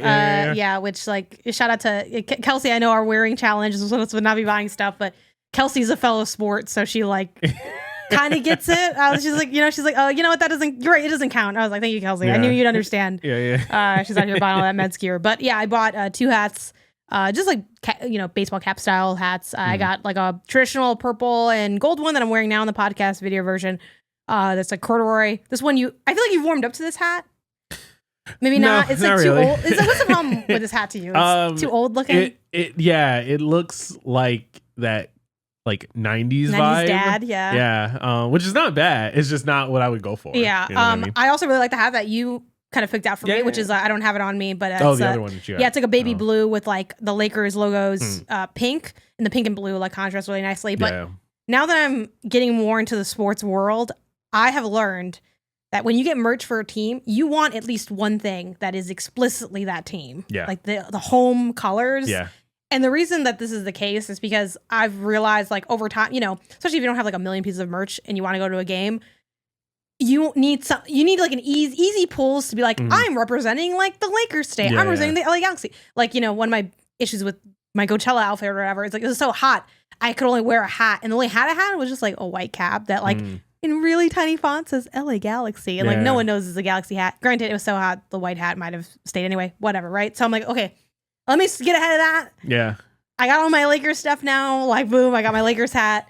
And I got 2 Lakers hats. We got so these shirts, you know. We can, I do they're a little bit like frumpy though. They are like more sleeve shirts to me. If we're going to like a Goalchella kind of thing, I'd definitely throw that on. And I will say this is one of the nicer of the free shirts because, you know, again, my brother works, you know, covering the game. So every now and then, like if there's extras, he'll have like one that he'll toss over to us. We have like the first responder shirt, which I think is iconic for like the historical element of the, you know, the unfortunate situation with the fires. Anyway. So yeah, the pop-up was really cool. They do have pop-ups throughout crypto as well, but those also have like solid lines. Not as wild as the Team LA store, but I will say like in general, I'm like, they need to make 82 more stores for these games because I don't know how you could get I've never seen a line. You know, I've gone to see Dodgers, which actually we forgot to mention that one. That's another stadium we go to. Yeah. This is the 6th. There's a lot of stadiums in LA. There's a lot of teams here. Yeah. Some of them double up, but you know, not enough. Yeah. So it's not enough. Yeah, so that having that access to that was definitely really cool. Definitely a nice perk. And we have also our own, if you're in the suites, you have your own area for the concessions as well. So there was like no line at all for these. It's like 1 or 2 people ahead of you at all times. And I don't think the prices were any different. I don't think the prices are just different now. Exclusive areas kind of thing. Yeah. So it's like, all right, cool. You don't have to walk as far to get your snacks or the crowds aren't as big. Exactly. Yeah, there's bathrooms there. You don't have to use the bathrooms with the non-suite people. It's just I will say, like, we definitely got a peek into the fact that there's levels to this suite life because like we were in a suite, nice suite, great suite. Yeah. There was like a suite that had like a velvet rope on the outside. There was like a bouncer at the suite. A bouncer entrance. and then like 2 of the most beautiful women you've ever seen in your life just standing. And literally a tray with like a bunch of cake on it. Like, yeah, it was like somebody's birthday or something. I don't know what's going on back there. I was like peeking inside. There was a server exclusively standing at their cake stand. Yes. Like to serve the suite patrons cake. Like it was like I was caught off guard. I was looking for them to open the door. I was like, let me try to like get a little peek inside. What's going on? Yeah, I mean, a lot of the suites are like owned by, you know, different companies and stuff too, which I'm guessing, you know, like that's kind of probably how we ended up getting in here as well, of the like different places owning a suite. I joked with Isaiah, like I'm like the Gangcast suite. We buy it, we expense it. That's where we do our business in the suite or whatever. So yeah, sweet setup. It's sweet. Yeah, sweet setup. Yeah, there's, you know, you go in. There's I think there is like a TV in there as well. I don't know if it ever like has game stuff or it's just for ads or what. Like, you know, there's like a little area where if you did have catering, the catering would be placed there, like a little sink, a little garbage can, and then just like the seats, which are, you know, I guess just like a bit nicer, and they're like almost like movie theater seats, not literally like in the size, but like that kind of feeling and setup and vibe. Yeah, I will say like the first bit of luxury I felt there was just the fact that like I could leave something there and come back and not worry about being robbed, you know? Because normally, you know, you're not gonna leave your bag on a thing if you know, unless someone's watching it or something. Yeah. But this is because it's only the people here. Yeah, it's just the sweet people. So and it's like vouched for people, like, you know, like, you know, I don't know, unless Petty's like really inviting just some janky people, which I wouldn't imagine that. Yeah. It's like, oh, no, like, everything's going to be fine. You know, everyone here is a homie, a friend. Yeah, exactly. So that was pretty cool. That was nice. There was definitely a little rush that I'm like, oh, wow, I can just like, it honestly, how did the viewing experience feel to you? Because to me, this felt like the ultimate blend of being in person with some of the comforts of home. Like I felt like I was watching at home, but I was in person. I definitely felt more in person than at home in a negative way because of where the suite was, which is not, it wasn't bad, but it's like directly behind one of the courts. Yeah, or one of the hoops. And so like that is both a gift and a curse, where it's like, oh, that's really cool because like when they're playing on our side, it's like, all right, cool, great, amazing view. I can see the entire play. I can see, you know, when they're passing, who's on the three, who's, you know, running baseline, stuff like that. Great. When they're on the other end, it's a little bit harder to read because they're a little bit further away.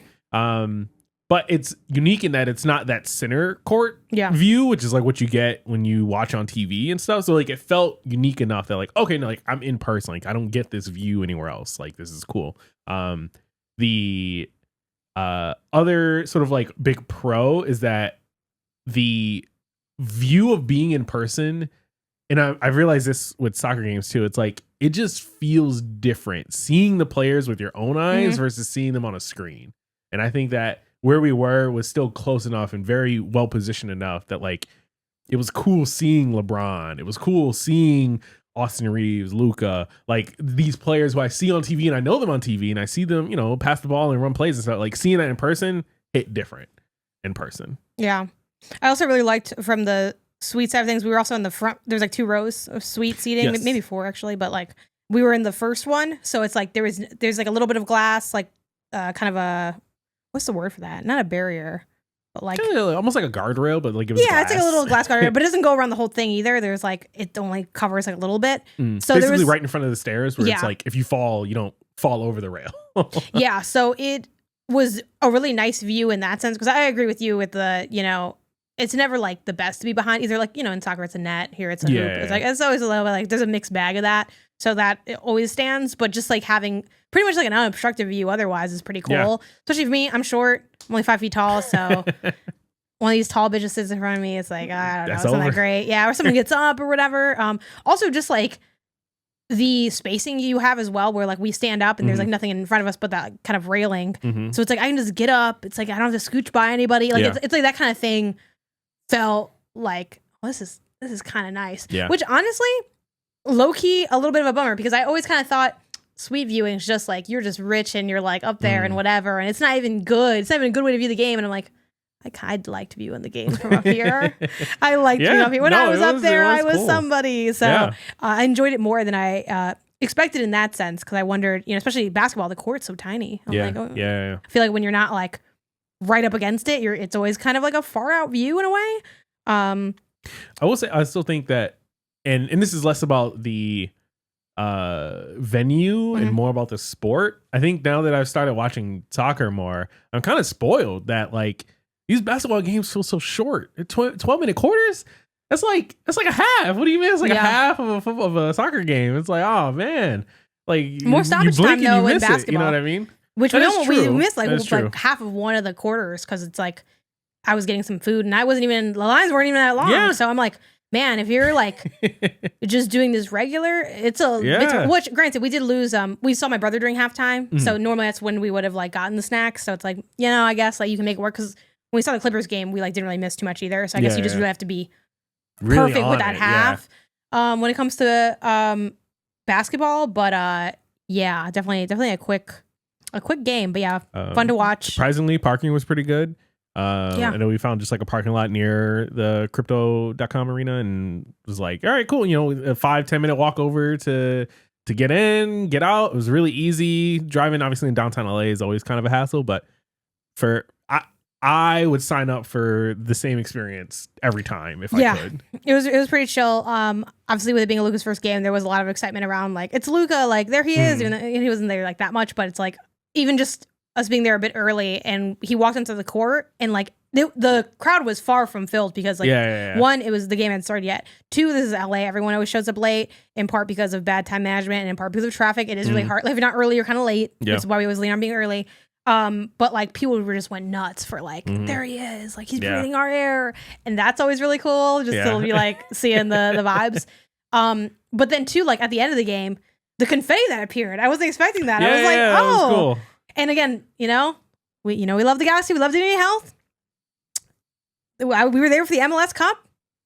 The confetti kind of dinky, just kind of on the field, like it just hit the field and like a little. And we don't have bigger. We don't have like the greatest seats of all time at Dignity Health Park, but we have pretty good seats. So it's like y'all can put a couple more things up here or something like for winning the cup. That's the whole thing, Isaiah. There is better confetti at the Lakers on a regular like Monday than it was for the MLS Cup. Well, it's a bigger area, it takes more confetti. It's open air. The Lakers play in a closed room, closed arena. Yeah. Give us some slack. Have some slack. I definitely felt a little bit like Dignity Health would have just said, get the fuck out of the stadium, like the thing. Game over. We gotta get ready for this Kings game next. Yeah. I guess any other things you want to shout out from the game, the sweet experience. The food was actually pretty solid. Yeah, what did we eat again? There was a lot. We only really got snacks. Like, I got a pretzel. I think you got like nachos. Right, and, we had drinks and everything like that. So we didn't try like, sandwiches but they had like a rib tip sandwich or something like that. It smelled really good. I lightly regret not trying that, but obviously monetarily, I'm like, oh yeah, let's just not. Yeah. And it wasn't even that. I generally wasn't that hungry. If I was hungry, I would have been like, you know what? Sure, why not? We're here. Catch a vibe, yeah. But yeah, they did have some pretty good sounding sandwiches. Yeah, it was solid concessions. Yeah. Definitely expensive. Yeah. But I mean, you're in LA. It's kind of like how it is. Fucking crypto, yeah. But I do feel like it was, and maybe also I think the other thing I have to keep in mind is that Dignity Health, we do have that little discount, which doesn't give you a lot, but it gives you a little something. That's true. Because I'm like, a little bit more than taxes. Yeah, because it definitely felt more expensive than when we're at Dignity Health. Yeah. For like the same kind of stuff. And I try to be on it financially with like logging all my stuff. Sometimes I got lazy. I ran into a lazy streak the last couple of weeks that I just caught up on. And as I was catching up on YNAB, which one day we'll do a whole YNAB episode talking about that financial app and platform. But I was like going through things. I'm like, oh my God, did they charge me twice? What is $77 at Crypto Arena? What is this? Yeah. And it was 2 beers and 1 pretzel. I swear to God. I was like, oh my God. And tip. Which granted, I'm like, wait, is this going to you? Maybe I shouldn't have. Sometimes in a panic, I'm like, you know what, 10%, 20%. Let's throw a little tip in there, right? A couple of extra bucks. But I was like, oh my God, like Isaiah, I think I was robbed, and it was just the 2 beers. Nope, and granted, they were craft beers, so that's why it's like, oh, they were like 21, 22 bucks. They were pretty big. They were sizable too. Oh, you know what I mean? Let's not forget the cups. Oh yeah, how I took the little like vanity cup things they have. Yeah, well, so they switched recently, and apparently the inside because of my brother again. They recently switched the cups over to these like reusable cups. And we have like a sort of like almost like our version of like in the rafters of our apartment, like the top of the kitchen cabinets. We put up like some of our memorabilia cups. Like you have one from the Intuit Dome. We have when I saw Leaks Cup, I bought the Leaks cup, which I was drinking out of for a while, and then it got a little crack in it, so I couldn't drink my orange juice in there. But oh my God, those days, every day I was drinking that orange juice out of there. Low key, I'm like, Isaiah, did you break my Leaks cup like the leg lamp from Christmas Story? Hating on my Leaks cup. That cup is so cool. Has a little soccer ball inside of it. Anyway, but this one just says like, it doesn't have crypto branding on it. It doesn't have Lakers branding or anything. It just says like reusable cup. Yep. And I don't know, Isaiah wanted to keep it for the memories. I wanted to keep it for the vibes. Yeah, it's like, oh, we this is our sweet cups. You know what I mean? It's like I suppose so. The Luka cup. It's the Luke cup. It's like we got options to names. Yeah, mind you, if you did not ever go to Crypto Arena, there is a 0% chance you would be able to look at that cup and say, "Oh yeah, no, not at all." It's like just the cup. It's not branded. It's not. It just says like reusable cup. It's like you could have got this at like a random cafe. When it's time for us to inevitably downsize all these cups that we have, these will definitely be some of the first, if not the first to go. But for now, while we got the room, which I will say on a critical front, I was a little bummed that they don't have the option to like buy into a more vanity cup, because I definitely would have like just one of them for again, we have that mini collection we're doing. I will say, just to give a slight window into the Tyler aspect of it all, I went back to crypto to watch Tyler. I got my 1 beer for $18, a little bit less than last time because it was Modelo. And they poured it into one of the cups because, different venues have different rules. They all usually have a rule where they're going to pop the tab for you to try to avoid like you hit someone in the head with like a closed can of beer, safety reasons. So they poured it into a cup, like one of those reusable cups. And what I loved about it though was she poured the whole can in there, but there was still a little bit of space at the top, which you never get at stadiums. They always fill it right to the brim. It's like a freaking solo cup filled to the brim. And then you have to drink it to walk with it. And then you might have to drink it even more to put it in the cup holder because the cup holders are slanted. Usually slanted, yeah.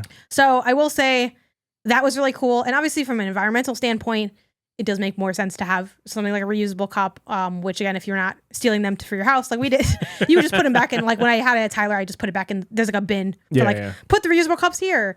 So that's cool. Probably is going to be obviously more ecologically friendly than a million plastic cups for like every night these games.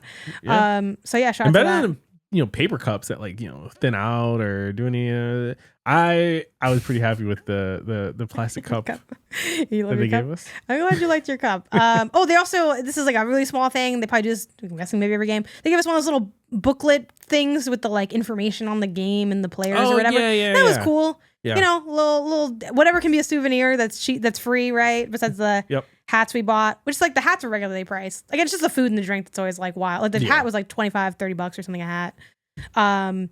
Cool. Any other things you want I did to take the sticker off. say? You did? There's a sticker on the inside underneath. Well, this is like the little foil NBA sticker, which I took the like price tag. Yeah, you did. Which also, funny enough, Robin saw our last episode. Definitely check that if you missed it with the, what did we call it? But why?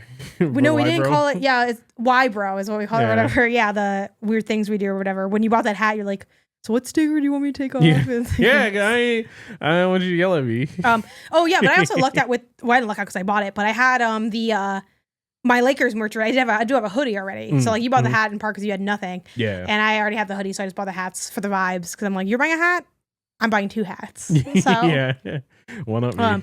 Which was the hoodie that is designed by Golden Knight, who we met there. Yeah, which was cool. That was really cool. Yeah, he walked up to us and he was like, "Oh, I love your sweater." You know, I've talked to him online before, but it was first time me getting to meet him in real life. But he does all this different merch, largely Lakers. But he did do a run of Galaxy stuff when they won the MLS Cup. So we'll see. Yeah. He said he has some nifty gifties in the mail for us. My brother did say that check again. Maybe it's just the Hennessy. So, and I'm like, I'm not going to check again because I don't have his number. Yeah. GoldenEye, if you're listening, you had said you'd give some nifty gifties. So, on top of the things I actually want, because I did order a piece of merch as well. So, we'll see more on that later whenever I end up wearing it.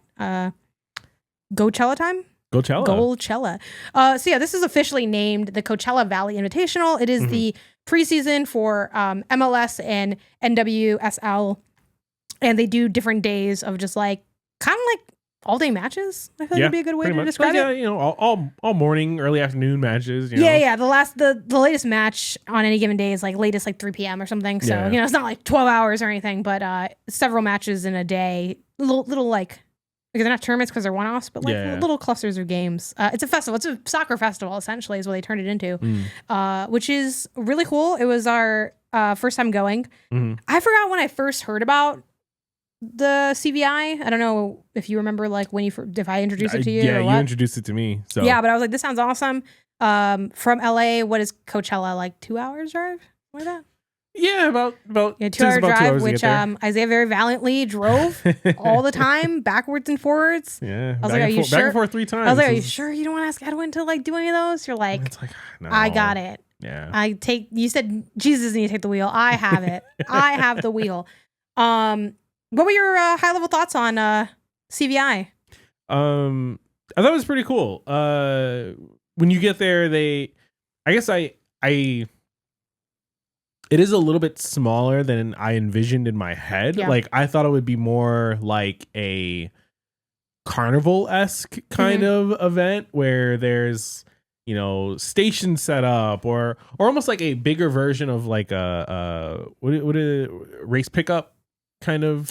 Oh yeah, so like when you do, you know, runs, you'll have like a bib pickup and they'll have like you know, other races there, kind of like, and you know, sometimes like they'll have almost like a mini what's the word, con, almost like a mini con, where it's like, oh, they'll have like someone is there from the Goo brand or someone's there from Gatorade, there's like Puma there, you know, or not Puma, I was expecting it to be closer to that. Yeah, instead it was just closer to like almost like just a private event, which I guess it kind of is, you know what I mean? Like, you know, you go there, you free parking when you get there. You just hopefully you get there early enough that you can get close parking. But you park, you walk in, you scan in, and then there's like, you know, this little like kind of like area for like family and kids to kind of hang out. They have like a little soccer field where, you know, you see some kids kicking a ball around and everything like that. It was really fun. Next to that, there's this like CVI sort of picturesque photo op wall kind of thing, which I took a great photo of and you stole from me. You did. I did steal it from you. Yeah. I didn't realize that like we weren't just sharing. I thought two become one. We were, but I didn't realize how good it was. Like you stole gold. That was a crazy I did photo. Go back and credit. I said, you got to be crediting me in these. I was like, oh, my bad. But also on that note, shout out to Isaiah. Really has stepped up with the photography. You know, we're trying here. You know, it was definitely a process throughout the years, but I feel like Isaiah can now take a photograph of me and it is a good photo. So just keep snapping. That's all it really takes. It's just you stop doing that weird angle thing that you would do where you like turn the phone like 45 degrees. Yeah. No. No, but anyway, continue. And then on the other side of that little photo op wall, there's even some more like kind of like area for kids like kick a ball around, and playpen kind of things. Yeah. Then you walk into this like don't forget the bags. There's bags there. which we played a little bit. Oh yeah. Or cornhole, depending on what you call it. Yeah, we call it cornhole. Yeah, it's like cornhole, as well as like next to this sort of like, I don't know, tent. What you can call it, tent, where you start to find the food vendors. There's like a couple food trucks there. There's like a bar you can go order drinks at. And then you like kind of cross this like utility street to get to the actual like field side of things, which also has additional food vendors and bar. They have a little shop where the bathrooms. They have the shop where it sells like CVI merch, as well as like a sort of like another store kind of across the way that sells like other just soccer merch. So like one day when we were there, they were selling like LA Galaxy jerseys, like between the first day we went and the second day that we went, they, for the men's league, they dropped the new, like, I forget how to pronounce it. The new like away jersey? Rizzo. Yeah, the new away jersey for the LA Galaxy. And then on the second day we went, they had like those for sale. They had like, some replica ones for kids. They had the adults authentic ones. And some people were buying them. Some people were also just checking them out. They look pretty cool. They look better in person than I think they do online. So that was nice to kind of like figure out and find out. Yeah.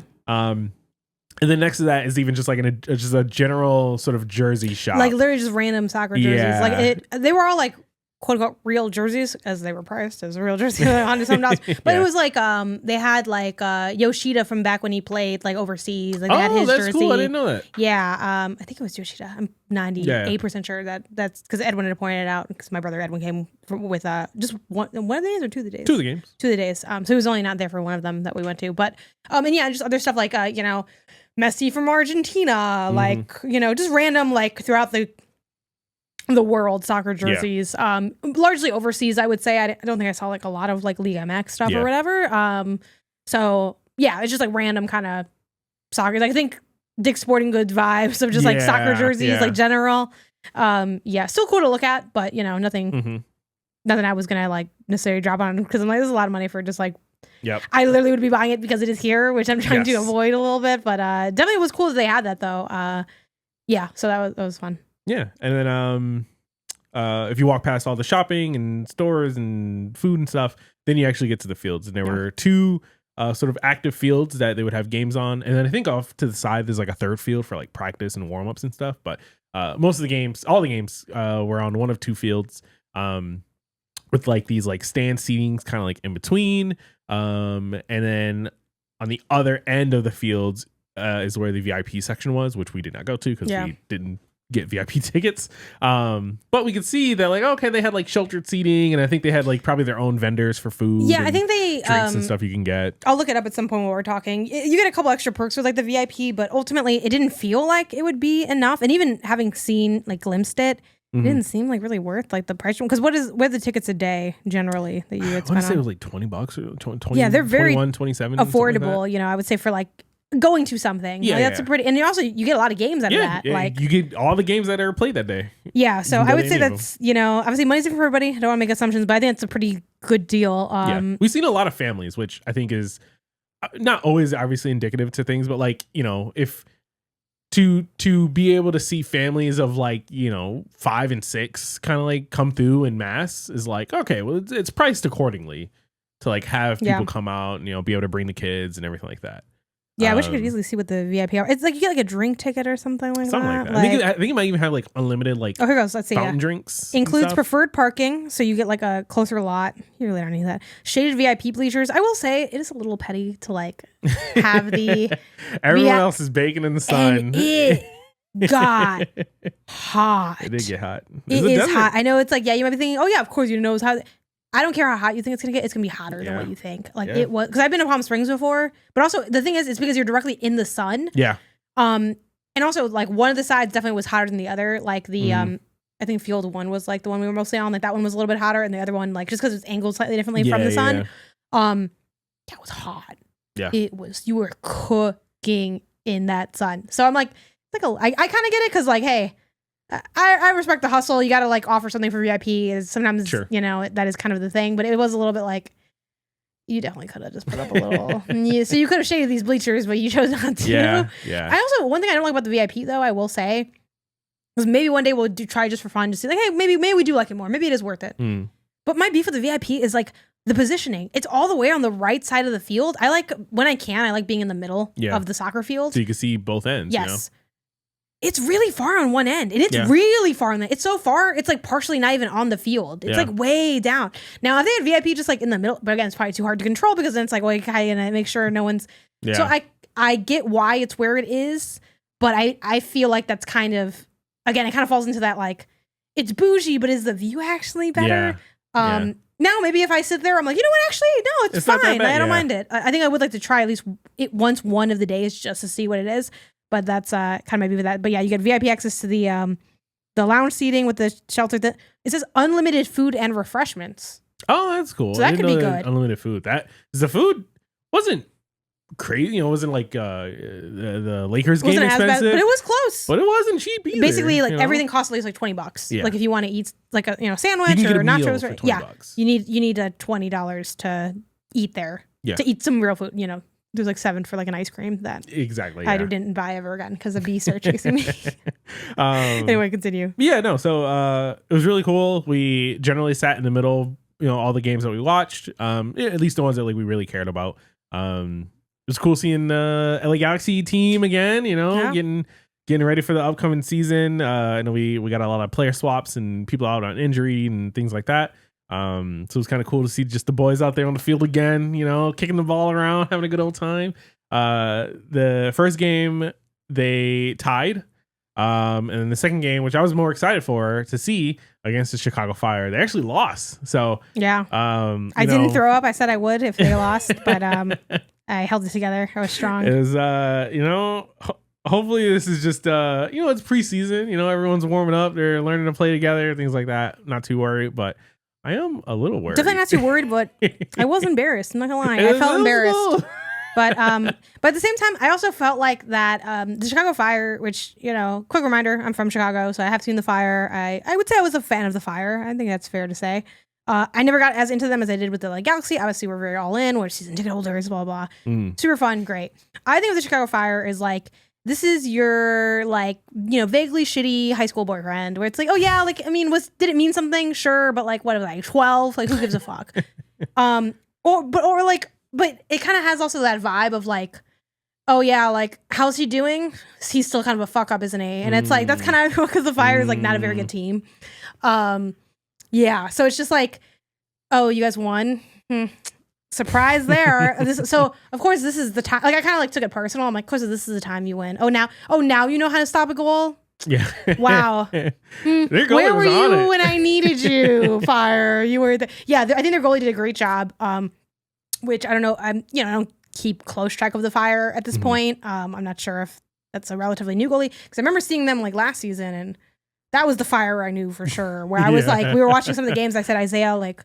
Yeah. Oh my God, just wait till you see this fucking team, dude. They're not very good. They're not very good. And they were getting their ass whooped. So I'm like, you know what? And a goalie goes so far in soccer, like a goalie really can save you. And their goalie made some great stops.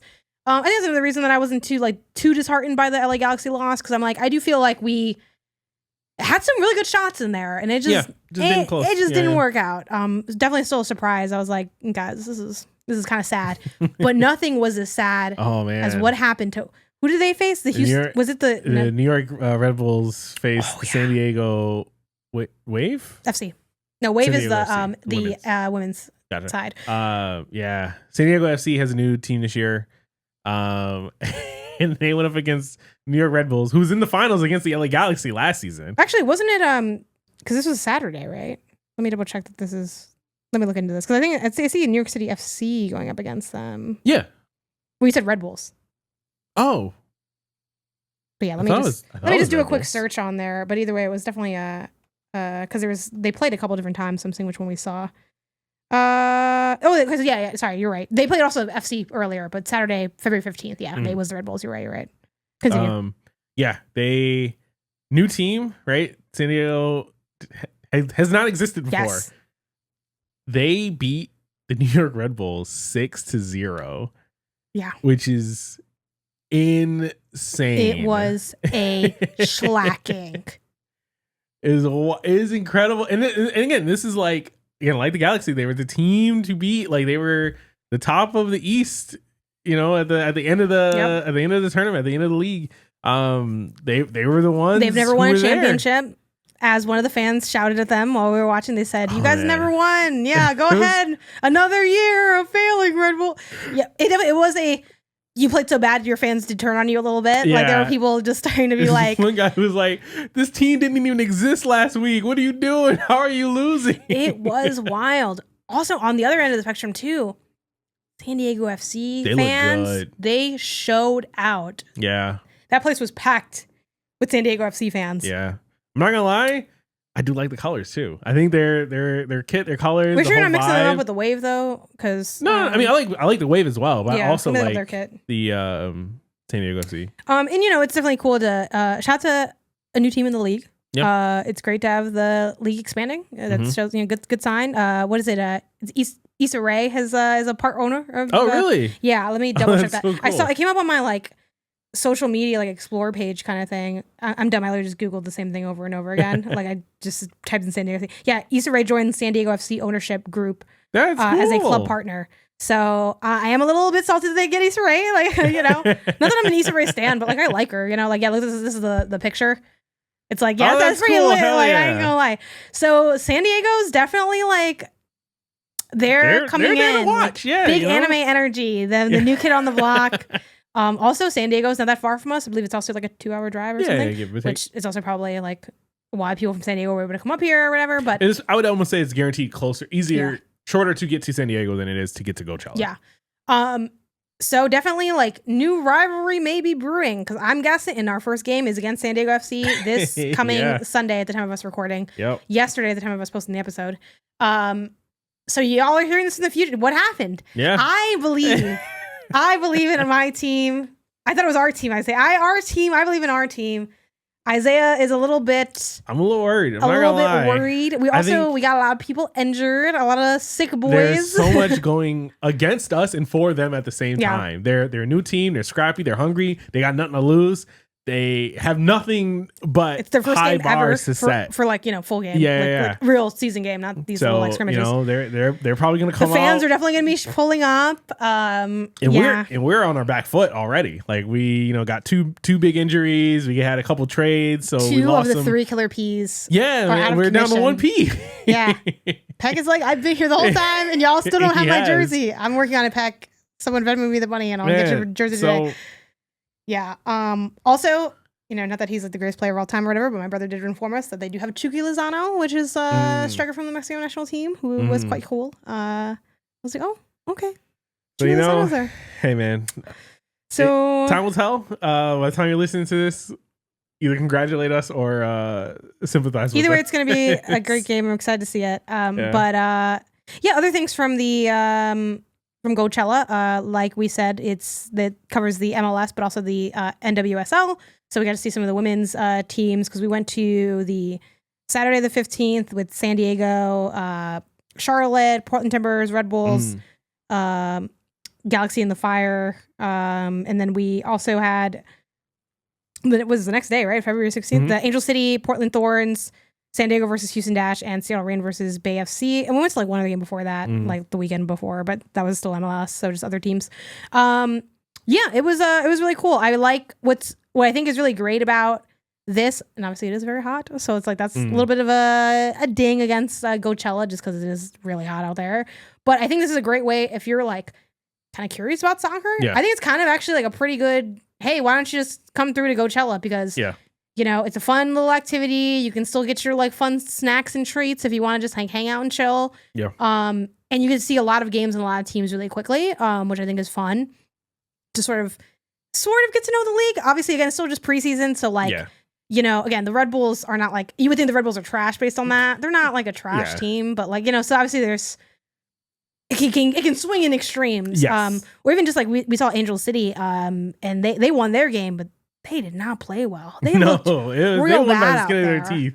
They looked really bad out there. And then I was like, nah, Isaiah, you're being too harsh. They're doing their best. And then I saw the other teams play, and I was like, they were really fucking bad. I don't know what was going on over there. They were trying. They must have something I don't know. They were just. It just felt like sloppy play. It reminded me of when I play FIFA or EAFC, and I'm kind of just chasing people around. I'm not really running plays. I'm kind of just like trying stuff. I'm not because I'm not very good at the game. But it's like, what if you saw real athletes do that? I was like, ooh, like this is going on. Yeah. But they still won. So hey, shout out to that. Would love to see more Angel City this year. We'll see how time and money shakes out to at least go to one of the games. I think would be a nice thing to do.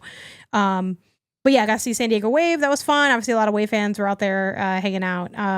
Yeah, it was just like some good soccer. So I had a pretty good time watching. On the I forgot what day we went where we saw some of Minnesota. Or if that was the same. I think that was the second game, or the second day. Sort of after the Galaxy Fire game. Yeah, and I forgot if we saw the whole thing or we left early or whatever. But that's fine. I like watching Minnesota. That's like one of my secret teams, the Min-Max Association. I was like, okay, yeah, like what's good. So yeah, like it's really fun. There's a bunch of days too. We only went to 3 of them, but there are 3, 4, 5, 6, 7 days. Largely across weekends. There's like a few middle of the week days, like a few Wednesdays. Some like Tuesdays or Wednesdays. Yeah, what I would love to do next year, we'll see how the money shakes out, but I'd love to do a weekend where we like are staying there and to see one of those weekend things. I still don't mind doing like if we have to drive over for like getting an extra game in, but I think that'd be really nice to do. Let's see some other things to say. Once I also clocked, I'm like, it's really hot out here. I was like, cool, I'm gonna come in shorts. Yeah. I'm gonna come in just like a tank top. I'm gonna bring a little sweat rag. And I will say having a white cap went a long way. My head was way less hot than like your guys' heads. Like when I would touch the top of your head. I think that really helped. Sunglasses is definitely a must. Yeah.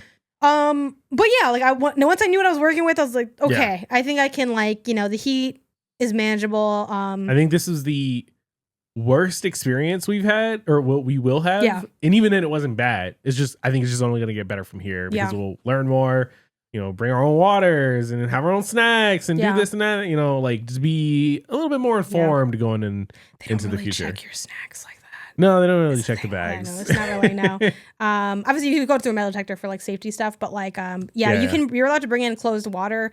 We did bring some people had water bottles, so I don't know. I can see, you can get away with a little something, but and also I will say rightfully so because it's dangerous to not have water for people. Water very reasonably priced. $3 for like $3. It's like that's not bad. That's not bad. You really only need 2 of them or something to get through the day. We'll see if maybe I'll spring for VIP next year for one of the things just to see what the vibes are there. But yeah, other things to mention. I thought the food was pretty good. It's just food truck food, but I thought the trucks held down pretty good. I had some type of bowl of something at one point, some tacos which were solid. And I forgot what other thing I might have eaten.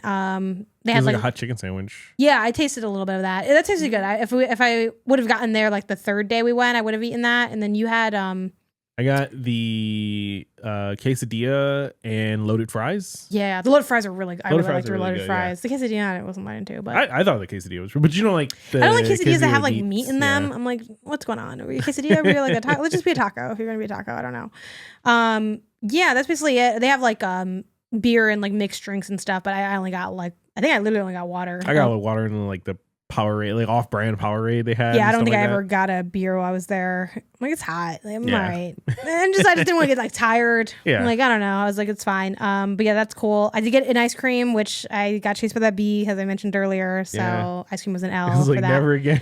Yeah, I'm not eating ice cream here. But we did hit an ice cream spot near there. Do you remember the name of it? I don't remember the name. It's better ice cream or something. Yeah. It's near one of the charging stations. We have to charge the car before we can get home. Yeah, it's literally called Better Ice Cream. Really good ice cream. Yeah. We went there twice, so that's affordable. It was they give you these big scoops for $3-4 or something like that. It was pretty good. If you know anything in the Goalchella Valley / Indio Town Center kind of area, let us know because we were future reference. Yeah, because we were gonna eat also we found a truck that seemed promising. We're let's just eat there after the thing, save some money, get more. And it just was closed or doesn't exist anymore. So we definitely got to explore a little bit more. We went to Winco. To show you what a Winco was. Yeah. Just a Ralph's kind of grocery store type thing. Yeah. It was it was a fun time overall. I really liked it. Definitely giving this is my annual thing. And also it was also really nice to just get away from we're very privileged. We live in California. But we have our little very, very, very light breeze of winter. And it kind of felt good to have that summer vibe again. I felt I was on summer vacation, hanging out and Coachella. I guess I kind of felt that way. I felt that way less just because I drove so much. But outside of that, yeah, no, I totally agree. Yeah. So, yeah, I think those are the main things. Oh, the other thing to shout out too, of course, a big perk of Coachella Valley Invitational is that the players are there and they will sign stuff. Yeah. And we got a bunch of signatures, which we have the ball here on the video version. Maybe I'll post some of it on social or whatever. But yeah, shockingly, he's currently entered right now. Joseph Painsel was there. No shade to everybody else, but like Painsel was there. We're like, oh my God, is that Painsel? Is he gonna walk down here? Anyway, I was the one that had to ask the players to get the signature because I was the smallest one in our group. So you were able to squeeze up to and it's like definitely gate easily. I would say 60 to 70% of the people asking for signatures are children. Which is which I don't really feel any type of way about because there were other adults there and like it's not that deep. But just for people to be aware, like I know some people find that a little bit like awkward where it's like, oh, I'm an adult, I'm next to these kids, like, ugh. And I was like, we're the same size, like it doesn't matter, you know. But yeah, this was like the amount of like social adrenaline anxiety that was coursing through my body to get these signatures. Which Isaiah, shouts to you because you bought the ball before. We didn't have the plan to get the signatures on the ball, but you were like, "Oh, should I get this ball?" I was like, "Yeah, like it's fun. It says LA Galaxy on it. It's like an LA Galaxy branded ball." And then we're like, "Oh, we'll get them to sign the ball. This will be perfect." Yeah. Because the other challenge we had with signatures was like, "What do we want them to sign? A jersey? We'll just have someone else's name on it. Do you want, whatever? Do we have a jersey that's just a signed jersey? Did I bring that jersey?" Like, we didn't really have a grand plan. And then the plan just started taking shape immediately. Yeah, Painsel came just to say hi, I guess, or whatever. I'm like, oh my God, there he is. So I'm like, let's just get whoever we can get. So there were a couple different players. Like we got, of course, the big one, Painsel. One of the killer peas was there. I was like, Painsel, I love you. But I couldn't tell him that because it's weird. So I just said, hi, could you sign this for me? Thank you. And I was like, oh my God, you'll never know what you mean to me. Painsel, I love you. Anyway, but again, that because I'm not a kid, I can't just be like, Painsel, I love you. It's a little weird. Kids were very cute though with the players. Like one of the kids had the goalie sign and he said, I play goalie too. And that's heart melted. So cute. Also too, don't want to take up too much of their time because they're trying to get to a lot of people. So I'm like, I'm just going to be like, hello, can you sign this? Thank you, sir. And anyway, but yeah, we got Painsel. We got Edwin, Cerrillo. Yeah. We got who else do we have on here? Barry. Yeah. He was the first guy to come through. It was pretty dope. He was the first one, yeah. I'm probably gonna pronounce it wrong, but the goalie, Mikovic. Yeah. I think it's Mikovic. And then just like a handful of I had one of the new guys. I think it's Rolando. I know I haven't learned all the new players yet. I just meant like if you have any ones that you remember. But one cool thing too is like because obviously the signatures aren't always like the most like legible for name. Most, if not all of them, add their number, which I think is really cool. Yeah. I was like, really nice. This is also the first signature I've ever gotten from an athlete, like in my whole life. So I was very geeked. I'm like, oh my God, this is so cool. Like it was like, it was such a magical feeling. And I was like, I don't know how else to describe it. I felt like this healed something within me that I didn't know needed healing. But highly recommend. The rush of getting a signature is so cool. And it's like just really easy because there was like a bunch of them there. So that's another perk of, I guess, CVI, getting to see the players and all that and collecting signatures. It was a really good time. I recommend it. Very fun. Something different. Something pretty affordable. Check it out. Good time. This brings us to poll of the show, which we are still using, in the new year. The new poll system that Isaiah made. Yeah. Which lets us do a bunch of stuff. So last week we basically asked y'all to weigh in on the gaming time capsule stuff. Like what would you put from the sort of suite of options that we had, So some results over there for the NES. People leaned on Super Mario Bros. 3. Yeah. Yeah. Good pick. Solid pick. This is a good pick. Yeah. For the SNES, people leaned most heavily on Super Mario World. So as they should. There you go. Game is really goddamn good. It is very good. For the Game Boy / Game Boy Color, people were leaning on Tetris / Tetris DX. Yeah. Which I still kind of agree with that. Like I know we ended up going with Pokemon Yellow, which I think Pokemon really iconic time handheld. It's Pokemon on handhelds. Like that's the way it's been. But for me, like the Game Boy is such like a Tetris machine. Like. That really? I do think, and I think for some people in the audience, they're yes, it is Tetris machine. Yeah. All right. Well, I mean, hey, were you not really Tetrising like that? I mean, I played a lot of Tetris, but when I think of Tetris, when I think of the Game Boy, I don't think of Tetris. I think of Pokemon. So I'm just not one of those. It's a little bit more. It provides people. a little bit more dynamic fun to go with Pokemon. But I recently, when we went retro game shopping the other day, I was like, my Tetris is here. I bought it. Yeah, playing that's it. True.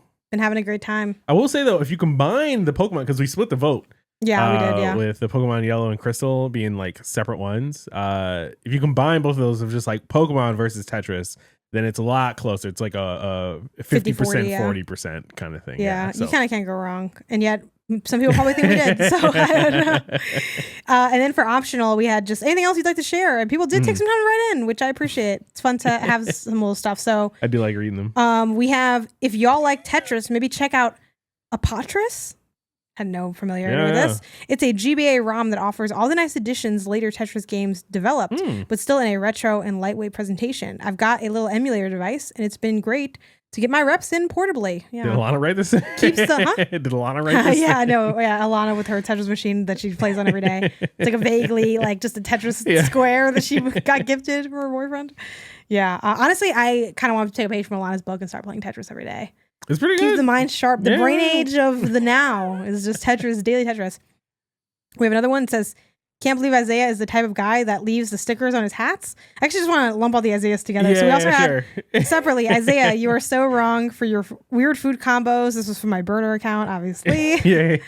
And then the last one on the stuff said, I just want to say, I see both of you. I love the Bro Y segment. I understand the stickers.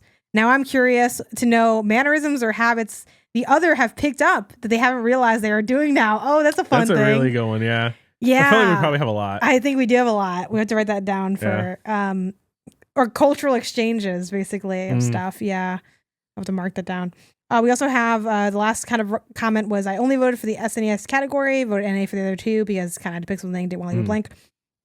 I don't really remember playing any of these consoles.